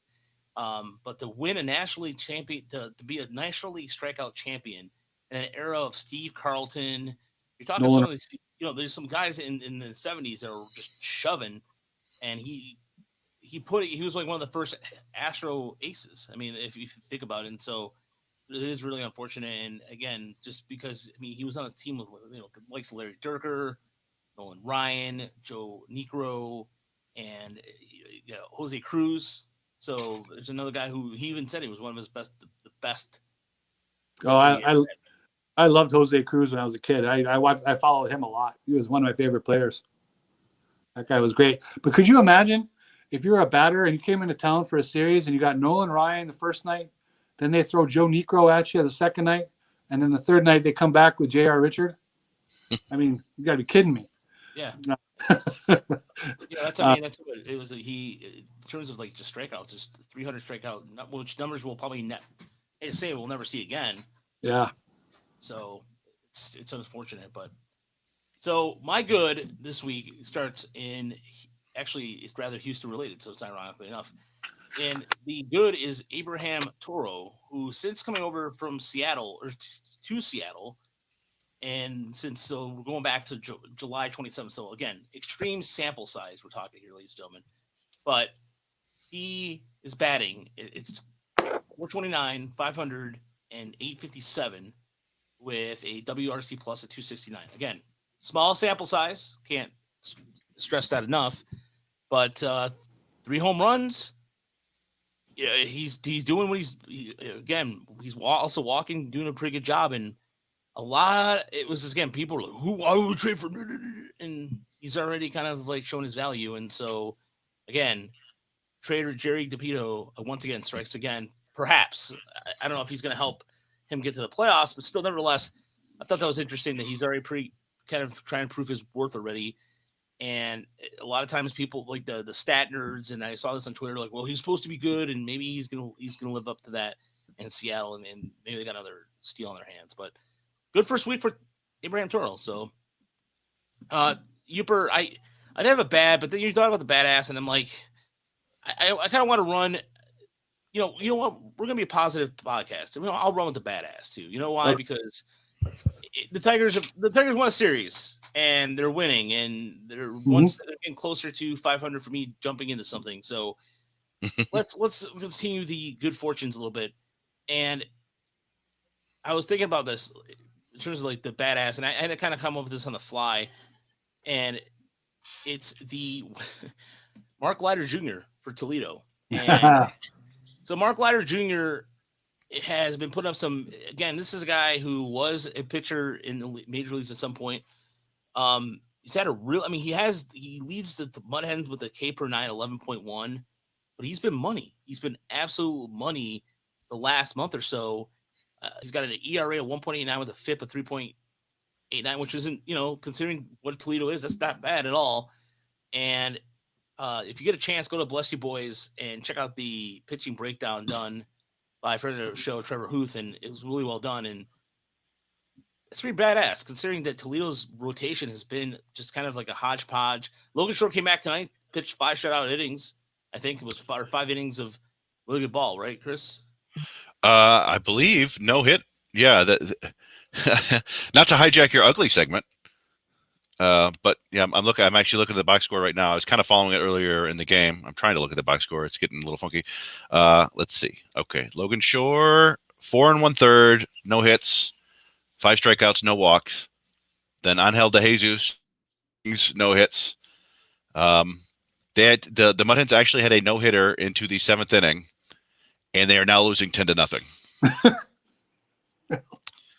Brian Garcia gave up 5 hits and 5 earned runs. Ooh. Robbie Ross Jr., 3 hits, 3 earned runs.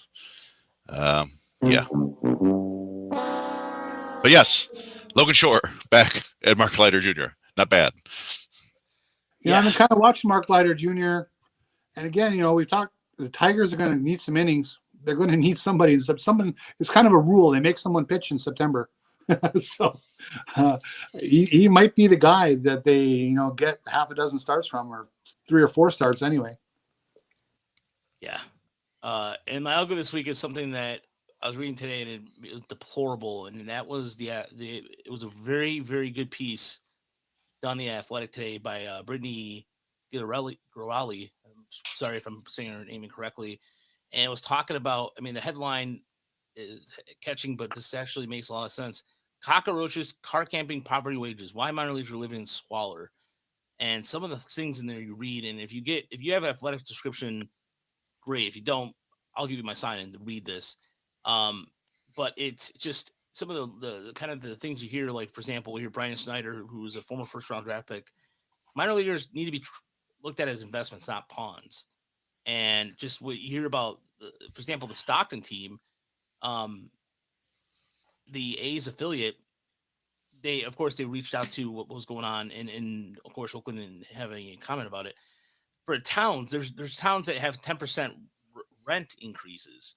So the salary doesn't reflect the rent increases. And so for the A's, for this team, they paid more for their hotel than they got in their 2-week paycheck, because they get paid twice a month and just 5 months per year. So, for example, players in high and low A, the weekly minimum is $500, which is up $290. And double A, it's $600, which is up from $350, from 350. And triple A, it's $700 total. It was up from $502. Those raises are before taxes, and they don't include the cost of securing short-term housing in whatever cities they played in. And there's teams will offer a hotel at a discount rate, but they're talking about, like, these guys are sleeping in kitchens. But the 10%, like, there's, Fresno, Spokane, Albuquerque, Vegas, Tampa. You talk about Sacramento, Charlotte, Durham, but just, oh man, 3 complexes. It's just some of the stuff you're reading in there. It's just like, just some of the stuff, like, there's cockroaches in some of these places. They have their money deducted from their paychecks. It's like $420 for it's absurd. And they're talking about the reason why they did all this anyway is to say, oh, we're going to pay minor leaguers more. We're going to treat them better. It's all BS. It's nonsense. And It's PR. Yeah, it's all PR. I mean, another name for BS, I guess. Yeah. No, I was just yesterday in my son's basketball game. I was talking to the father of another player, and I was talking about minor league baseball. And he's like, "Yeah, but those guys make like 75, 80 grand a year, right?" I'm like, "No, they make like $1,000 a month." He's like, "What?" I'm like, "Yeah." So yeah, it's something that the average sports fan does not know. Yep. Yeah, there's a current AAA player who, a lot of them remain anonymous, was so stressed about his housing situation during his first years in the organization, he was prescribed medicine for stomach ulcers. Amazing. I mean, it's, was some guy or a Cardinal player who got called up, instead of being happy, he was so stressed, he was going to legally sublet his place to. That shouldn't be on the mind. It should be like baseball. Let's go, baseball. And you would think so. So, here's one that involves the Tigers. We had the Tigers GM in town a handful of times, and I know he knows it's not a great place to live. To 1AA Erie player. Does he realize the players are in this situation? Are they aware of what each player has to go through to find housing they can rely on, because it's different from team to team and player to player? I'd like to think they know. I don't know how much they really want to know. No one's gone on the way to fix it. That's for sure. And I mean, if you've been to downtown Erie, no offense to anybody that lives in Erie, but downtown Erie looks like some parts of Detroit. Yeah, Josh Lesnar makes a great point there, and no, I have not. I'm just joking. It's anonymous. I was just saying because he's been there for like 4 years, right? Yeah, he's been there for a while. Mm. I guess the big problem is, I mean, there's a lot of problems, and we could attack this from 100 different ways. Yeah. But on each given minor league team, how many players does the organization truly care about? Like, 5. You know what I mean? Maybe. No, it's a couple prospects, and the rest of them are paid to play catch, basically. They got to have somebody who plays against them. That's about it, And unfortunately for those jobs, for the players that they don't care much about, they can replace them in a heartbeat. Okay, you don't want to play anymore? Fine, we'll get a new guy. Yep. So that's the shame of it. It's interesting. I was thinking, this is one of those. This is never going to happen. So this is just pie in the sky thinking. But if you got rid of the MLB draft, if you abolish the draft, now one of the things teams have to do is they have to kind of sell their program to people, and then maybe some of them have to say, "Hey, we treat our minor leaguers really well," and have something like that. Again, never going to happen. But I think in a perfect world, they'd get rid of the draft and go to a much different system.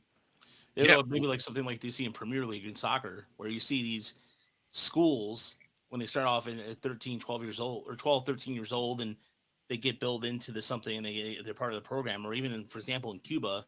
And the reason why I know this is because I was told this, that if you're a selected athlete, you go to the international training, you start becoming either a boxer, wrestler, baseball player, whatever, and that you're bred for that. That's exactly what you do. You go to the school and that's what you learn, and that's it. There's no, it's treated more like as a career, like you do in like Votech or something like that, for example, and in Cuba. So that was something that I always, and again, with English soccer and all that stuff, it's a little different, but I think other school soccer teams do it, just not just Premier League as well. But what's interesting, the Cardinals were charging players $10 a day for food, essentially for like what clubhouse dues that the MLB used to have.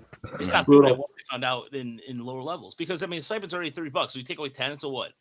Gonna go to Wendy's and get the 5 for 5? I mean, it's just ridiculous. Like, yeah. So it's been a disaster, and honestly, it's just And you'd think you'd want those guys, especially the ones who are part of your future of your organization. You'd think you'd want them eating healthy. Yeah. You know, Yeah. Then you're making them scrimp and save and going and getting Wendy's or whatever.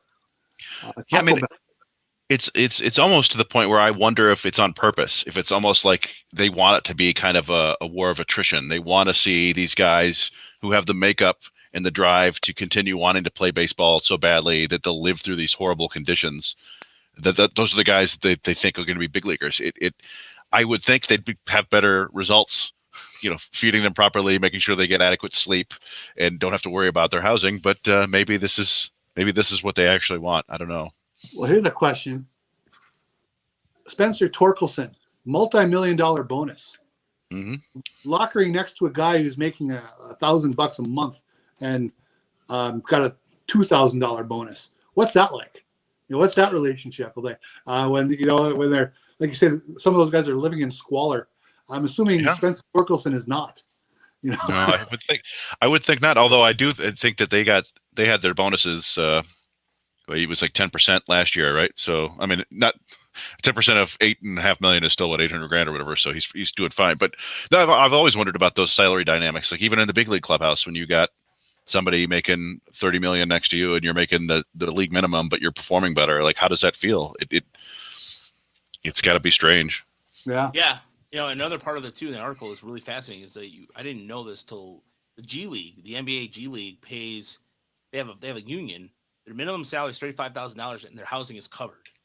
And the AHL, which is the NHL's AAA affiliate, essentially, housing's not included, but the players are part of a union, and the minimum salary for last season is $51,000, which is roughly 70% more than the highest minor league minimum. So it could happen. And baseball, it's ridiculous. Just, yeah, you're right, Chris. Maybe it's just you know what this is? Maybe this is just a, whatchamacallit? It's a game show. Like, can you, how long can you last before you give up? And Minor League Survivor. Minor League Survivor. There you go. That's the name of the episode. So hey, we looked out the questions. Go ahead, Chris. I'm sorry. We just got one from Noah Conley. Did you see that? Yes, I did. Will Jackson Job or Ty Madden pitch in the minors this year? So Ty Madden, it sounds like absolutely not. He threw a lot of innings for Texas this year after not throwing, throwing 20 the year before. I think, I just listened to Dan Hasty's podcast, The Road to Detroit, and he was talking with Dan Hubbs, who is one of, Tigers, minor league pitching coordinator, or I don't know what his exact title is. And he said they're hoping to get Job out there this year, but they haven't fully decided that. They're getting him ramped up, and we'll see. We speculated on it before. I think we might see a handful of starts from him, but he'll be limited to 3 innings or 50 pitches or whatever. But I expect we'll see him. If not, he'll be there in an instructional league, and somebody will be popped, if it's not Chip, maybe it'll be that Steve Gavar's guy, or somebody will have footage of him pitching at some point this fall. Yeah. Sounds right. All right. We got some other questions too, right, Chris? Yeah, we do. We got one from Tiger Fan in Maryland, which is at Stone Nick. He said, not really related, but is there a timeline on Boyd? I thought he would be back by now. From what I have seen, the last thing I saw, I think it was, the beat writers wrote that he was going to throw live bullpen in Lakeland this weekend. That's correct. Mhm. Yeah. So if that goes well, I would assume he'll get a handful, maybe 2 or 3, maybe more rehab starts. Maybe down in Lakeland, maybe up in Toledo, something like that. I would expect him to be back in Detroit if all goes well by early September. I don't know if that's meets your guys' timeline. That's fine by me. Yeah. I thought I saw one of the beat writers speculate late August, but you're splitting hairs then, early September. Yeah, Makes Julio sense. Tran. Oh, I forgot to mention this too. Julio Tran's going to be throwing sometime, but it's expected back in early September. Yeah, I mean, and that'll be much needed. I don't know what about Urania. I don't know what's up with him. They said Daz Cameron's toe, he's progressing, but I don't know how well it's going. So Isaac Paredes was sent back down to Lakeland from his rehab assignment. They said he was running a 6-second home to first time, which I feel like maybe that's more of an effort thing than an injury thing, but I don't know. Maybe he's still injured. That was the Victor Martinez school of running. Yeah. So, and for those who don't know, 4.5 seconds is considered slow. I think somebody said something on Twitter that the Cubs were glad he was out of the organization because he's kind of we've heard that before, that at the time of the trade. Now remember, he was 18. The Cubs weren't crazy about him as a locker room presence, and you can kind of figure that out because he was a fairly highly regarded prospect on the field. To be traded in a deal like that. So, but again, like I said, it's 18. Maybe he's grown up since then, but I don't know, we'll see. We'll see what happens with Isaac Paredes. Hopefully he gets healthy in every way. And then the last question that we had was, this was from Nic Spillane, who's, is a longtime listener, I guess. He said, do you guys think the value of prospects that were involved in the Phillies/Orioles Freddie Galvis deal and the Padres/Cubs Jake Marisnick deal, would that have been worth it for the Tigers to trade Scope and Grossman? Is Avila right saying that there wasn't really a market, and rate the prospect return? So I don't know if you guys have thoughts on that. You want to go ahead and go first? Well, I'm not convinced an extension for Jonathan Scope is the best move. I've talked about it before. When you look at the overall length of his career, he's a league average guy. He's having a great couple months. He had a great day today. He's a good player, and people love him, and that's fine. I would have traded him to get something back. I've come around to the fact that it's not the end of the world.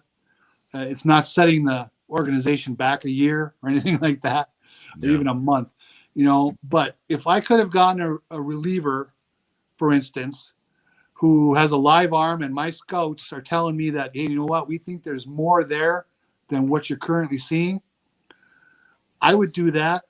And if I want Jonathan Scope back, I'd make a play for him this winter. And as he's leaving, as he's packing up, say, hey, we'd love to have you back next year. Let's talk in November. So I think it would have been worth it. I don't think the extra couple wins that they'll get out of it this year mean anything. If they go 74 wins or 76 wins, who cares? That really makes no difference to me. And I don't think it means anything to them moving forward. So I was disappointed on deadline day, but I've kind of gotten over it. I don't think it's the end of the world. I just wish the trade would have happened. Yeah. So I for those who don't know, the returns in those trades, the Phillies gave up Tyler Birch to get Freddie Galvis, a 24-year-old minor league reliever who, according to Fangraphs, had a velocity spike this year, and he throws a plus slider, and apparently led the Phillies minor leaguers in swinging strike rate. So that's kind of an interesting relief prospect, maybe the sort of guy that you was talking about. And for Marisnick, the Padres gave up Anderson Espinoza, who prospect fans might remember. He was at one point, he was one of the top prospects in all of baseball. And he actually, when he was 18, he was traded straight up for Drew Pomeranz, the Red Sox, the Padres. But then he had 2 Tommy John surgeries, and he missed 2017, 2018, 2019, and of course 2020, because everybody did. So 4 straight years he missed. And he's back now in high A, and he's looking solid. But so he could develop into something there, but that's kind of a a very risky prospect. That's a little bit like you like trading for Franklin Perez after half a year of looking good next year, you know? So, I mean, it would have been nice to get some more chips for the system. I think you compare to what the White Sox got for or gave up for Cesar Hernandez, Connor Pilkington, kind of an interesting pitcher. Who knows what's going to become of him? But getting, keeping Jonathan Scope doesn't bother me all that much. I like you said, I don't think the wins itself matter. I think there could be a locker room factor there of maybe he's such a good guy in the locker room or such a solid professional that you want him around these younger players as long as possible to really set the tone. There could be some future value in that. I don't know. It doesn't bother me that much. I'm still kind of bummed that they didn't trade Jose Cisnero or Michael Fulmer. And not that I don't like those guys, but I'm a big believer in if you're not a contender, you should trade every reliever you can. And we've talked about Soto before. I think he's a different category because I think he's got more upside still. But with Cisnero, you got a guy in his young 30s. With Fulmer, he's been hurt a lot. They don't have a whole lot of team control left. I think next year is his last year of team control, I believe. Maybe there's one more. I think it's next year, though. I thought it was 23, but I could be wrong. But in any event, I don't think you're going to give Michael Fulmer an extension to be your closer in the future. And Cisnero, I just think all relievers, not all relievers, 95% of relievers have a 3 to 4 year run in them. And then after that, they're just done for. It's the Alex Wilson career path that I think of. And so I just think, and with what relievers were fetching this year, I mean, Daniel Norris he's always had arm talent. He was improving this year, but he wasn't having a great season. And the Tigers got a legitimate prospect for him, a much better prospect than I would have ever guessed. And even still, I think it's just probably Reese Olson's probably a reliever in the long run. Yeah. But to get that for 40% of a left-handed reliever, or 40% of the season for a left-handed reliever, he's going to throw 10 innings. Yeah. I have to believe that there were some interesting packages out there for guys like Fulmer and Cisnero. Maybe there weren't, but that's the one where I feel like you might have been able to add some actual help to the system. As far as the trade for the Cubs trade, I mean, look at Espinoza as kind of a typical lottery card, but in a way with upside because, I mean, Marisnik is, or how do you say his name? I'm saying his name. Marisnik, Jake Marisnik. Jake Marisnik is a platoon player, and you're essentially a guy who really hasn't. It's a guy who's kind of like fourth outfielder, fifth outfielder for a guy. It depends on how the Cubs. I'm not sure. I'll be honest with you. I don't know how the Cubs develop pitching, but if Espinoza, who's on their 40-man roster, I mean, this is a guy too that they might leave off, and another team can pick up. He's only 23, so he's got plenty of time. But if you look at the Cubs replenished their system pretty well with this trade deadline. Yeah, I mean the Cubs and the Nats just kind of decimated their big league team. What's interesting about the Cubs pitching development was that was kind of the problem for them during the last 5 years. They had all these position player talents, but they couldn't develop pitching to save their life. But apparently now, I don't know if they brought in new blood, but they're kind of known in the minors, at least, for really helping guys gain velocity in the last year or two. So maybe done right now. They've been lights out. So I mean, that could be an interesting thing there. Yeah, that's the sort of guy you'd be getting for the Tigers, a lottery ticket like that. And yeah, I mean, it could work out and could look great in a couple of years. And keeping Jonathan Scope might look really dumb in a couple of years. But I just, like I said, I don't know. It's tough to say without knowing what kind of deals are actually out there. I assume that there were some adequate deals, but yeah, and really, it's all. We got two more questions in the chat. We'll get to in a second. Yeah. Noah and Ray will get to you in a real quick second. But as far as Tyler Birch is concerned, the answer to Kyle's question about that, that's also in the same kind of realm of you look at his numbers in Clearwater, and it kind of pops out 31 strikeouts and 18 innings pitched. But again, Baltimore is still kind of relatively new when it comes to pitching development. This is a franchise that has been horrible with it, and their pitchers that develop elsewhere. So it really depends on what Baltimore's. If Baltimore's doing something different than great, Mike Elias they got the whole brand new blood in there, what have you. But honestly, it depends. I think for what they got for Freddie Ellis, I think that was fine. I mean, he's got potential upside, but I mean, this is a guy who wasn't even a draftee, who Philly it was a Dave Dombrowski. Hey, this guy looks really good. So out of Lewis and Clark College, I think. But yeah, I mean, it's basically he's a 24-year-old in high A. Yeah, it's a Dombrowski special. Like, hey, this guy's 24 years old. We got a reliever. I mean, it's a classic. If you think about it, it's a classic Dombrowski trade. Think about that for a second. This is like Edgar Renteria, or when the Tigers traded for Renteria or something like that along those lines. It's Dombrowski selling this guy high and telling you, this guy, Tyler Birch, man, I'm telling you. Oh, it's 24 years old. He's like, well, why is he 24 years old in high A? Shut up. Look, listen, I'm Dave Dombrowski. Hey, we just signed him. It's like Luke French or Mauricio Robles. Was that his name? Yeah, that was that guy. Yeah. But we have another question on Twitter. No, because I only get these two questions, or was that the last question? I think that was the last one on Twitter. Okay, so we have Noah Conley, who is tried in. Do you guys believe that Yelich will spend big this offseason? Like you recently said, we win free agency. I think the Tigers can make the playoffs next year. I just did an article about that. What his comments were when he said that at the Hamtramck Stadium, which was, by the way, I wish I was been there for that. I got invited to that too, and I could not. I was just so out of it. But anyway, look, no, to answer your question, I would like to believe he would spend. I would like to believe that, but you see what all those things are going on with the District of Detroit and the lack of just kind of going out there, and it seems kind of robotic at times. And Ray, I know Ray got some crap on Twitter about, Ray McConnelly. Ray, look, I know you're listening right now.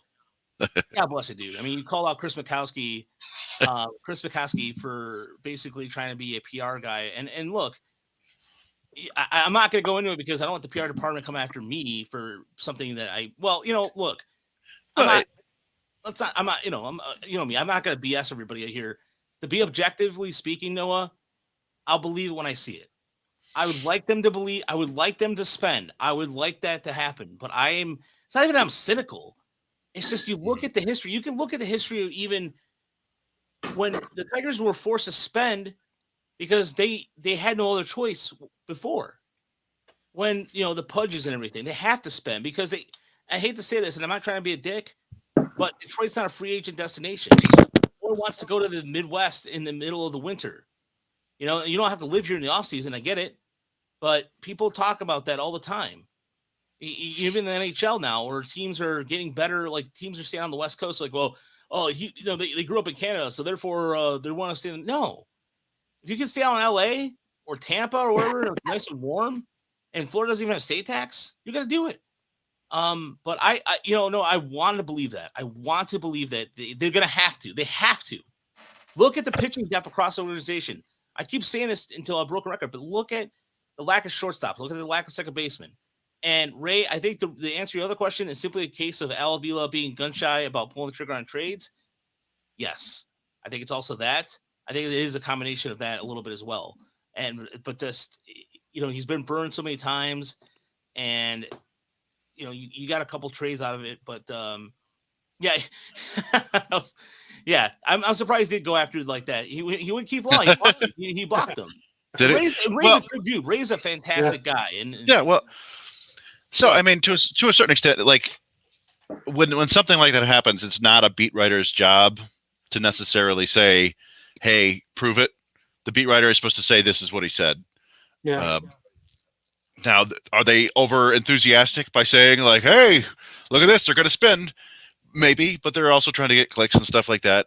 I would think there might be some analysis in the future, but we don't tend to see that sort of analysis from Chris McCoskey or Jason Beck or guys like that. That's more of that was like an Anthony Fennick thing. That's a Cody Stavenhagen thing.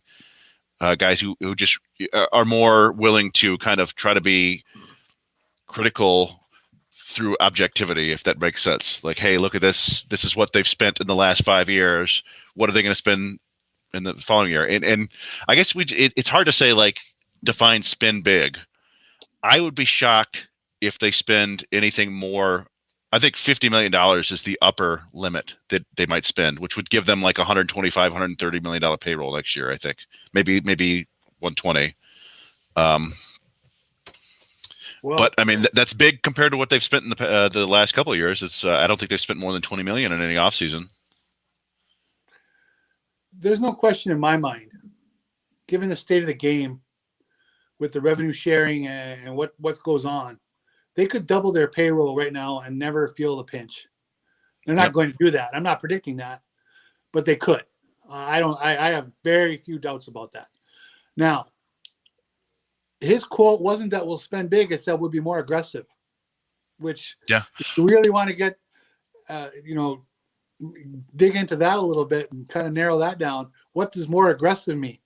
Does more aggressive mean, hey, we made our best offer, we were in on everybody, we just couldn't get the guys we wanted? That's more aggressive because they took last year off. They didn't even bother. So if they're in the talk, they're more aggressive.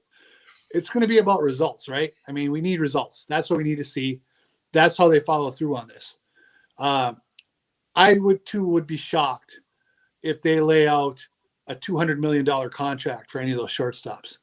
I don't see it, So also, I'm going to be I would bet the Dodgers retain their guys because they have all the money in the world, and they'll do it. And they'll be aggressive.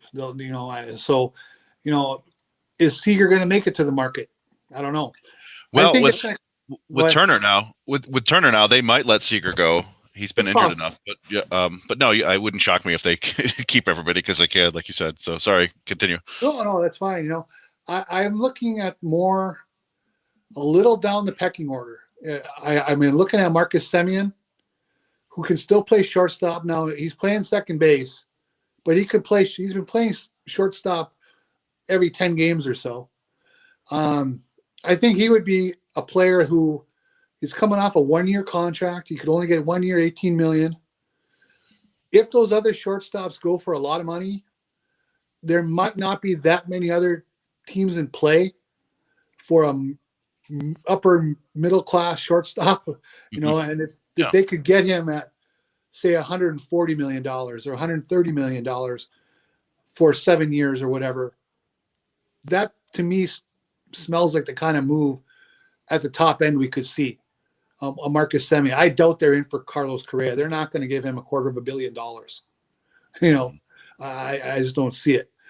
And then I hope I think it's more likely that they go the trade route, which I think will hurt. People are going to say, oh, they can't afford to create holes.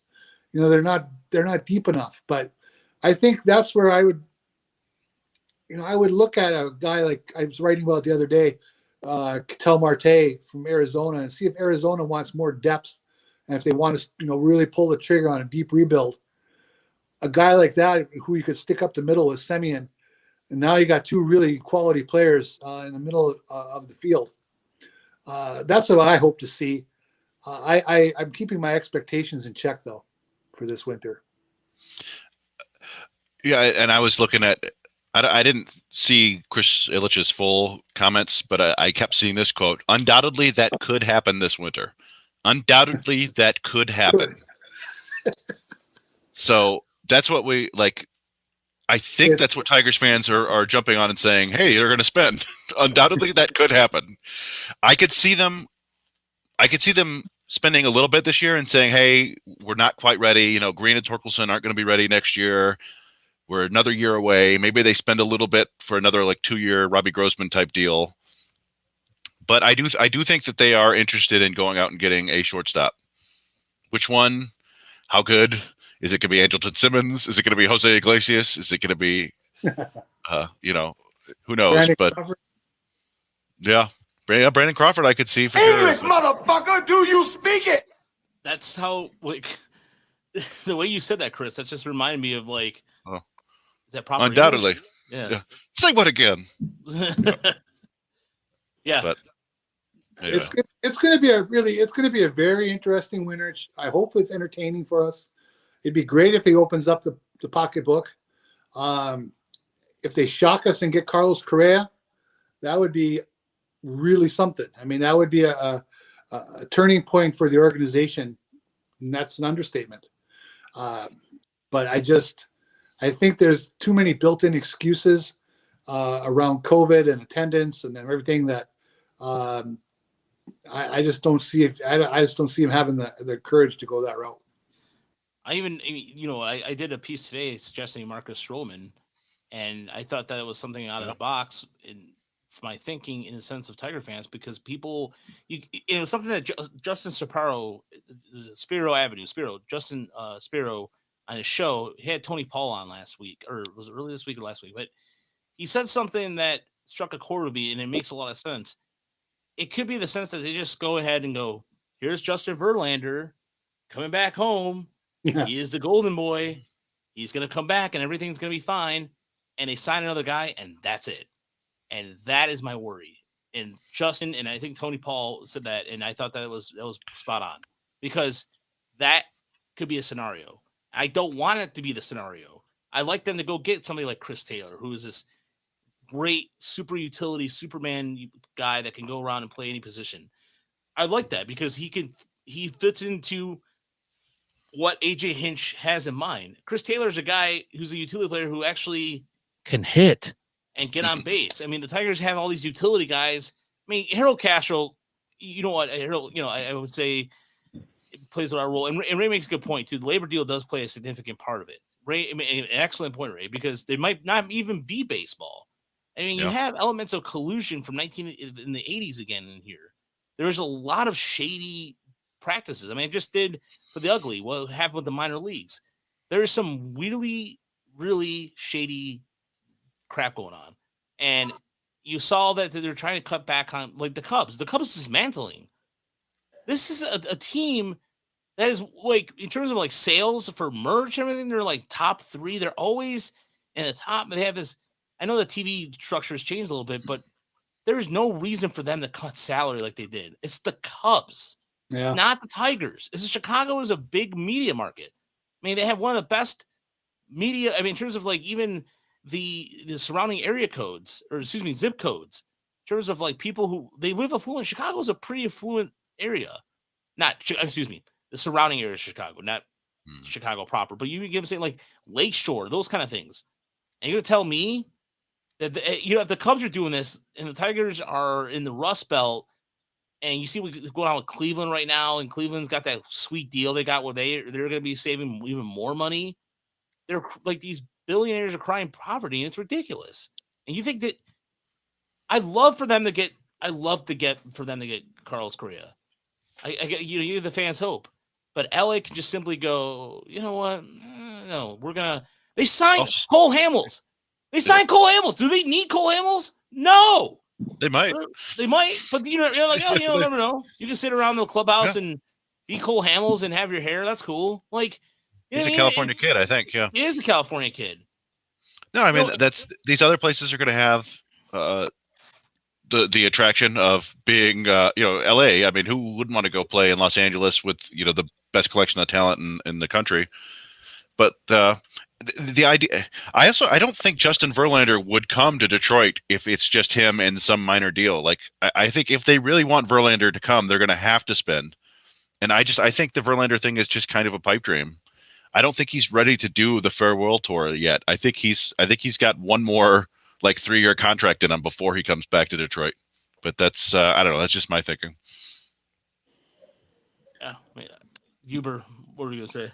Well, I just think that the big problem in baseball, and I'm not the first to discuss this, it's been written about, there's just so much revenue sharing and there's so many avenues of income for the teams that aren't on the field necessarily.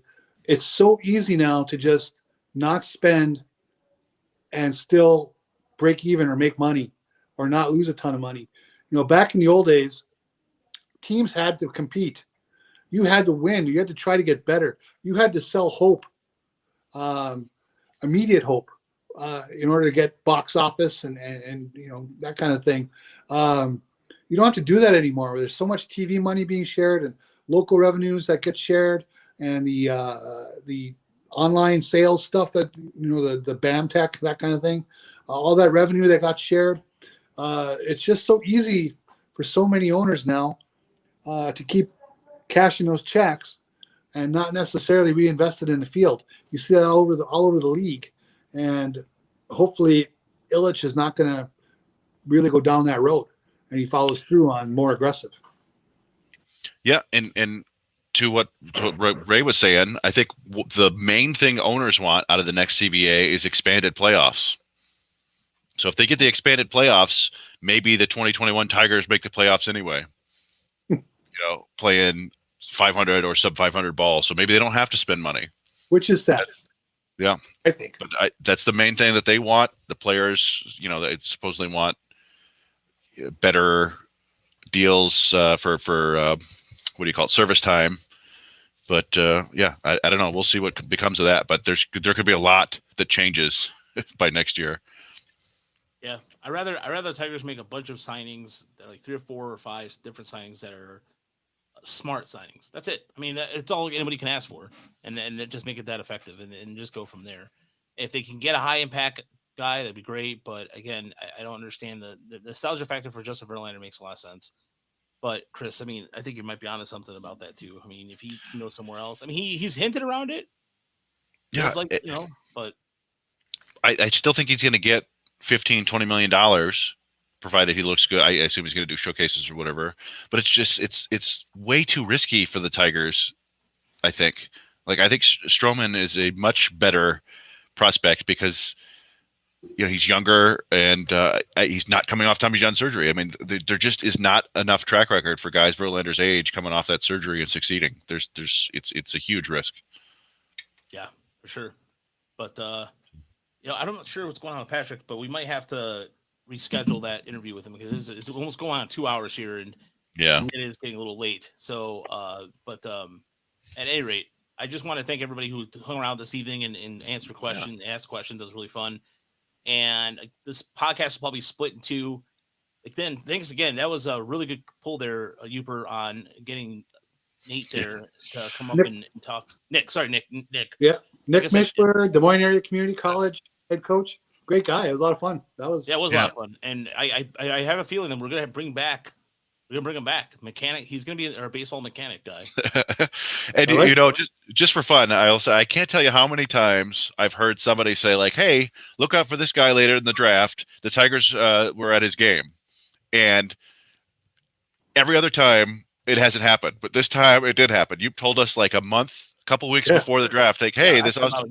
Wow, yeah. And sure enough, they drafted him. So there you go. Well, what Nick told me that was that in last year's draft, the 5-round draft, the Tigers were in touch with him, with Austin Murr, about maybe they would take him, or if he's interested in the 20 grand for the undrafted. Yeah. Which he would rather go back to school, and they ended up not drafting him. But obviously they were poking around then. So the Tigers like to kind of circle back. They did. Yeah, they saw something like that, and good for him because he ended up getting what did he get? 150 grand? I think 200. Yeah, so good for him. Nice paycheck, and Tigers. It sounds like they have if nothing else, they have themselves a gamer, and so I'm excited to see what he can do. Yep. So yeah, thanks again. Yeah, that was fun, and don't forget to check us out at murcybagels.com. All the great articles we have. One, Shade Norling's has been a really good addition. He did a Tigers article by the numbers, and the Tigers are winning people money and all sorts of stuff. So check out all the stats on that, and check us out over murcybagels.com. Chris and I are going to be tomorrow. We're going to be at the West Michigan doubleheader. We're trying to get that taken care of. Go. Hopefully, just got to let one person know, and we'll be out there for the doubleheader, our first ever doubleheader. So, but definitely. I'm at 90%. So I'm ready to good to go. Oh, you're ready. I'm ready. I'm ready to come back. Quite frankly. Yeah. I mean, do I have to smack nachos out of your hand this time, or what do I need to do? Do I need to? If you see me with anything greasy, I want you to punch me in the face. Just like do I count? What? Do I count? You eat. No, I mean, do I count as something greasy? Yeah. No. Yeah, for sure. Yeah, it'll be a good time. So we'll see you out there. We'll be back next week, and like I said, we'll probably reschedule something with Patrick. Thanks everybody for tuning in, and have a good evening, everybody. Good night.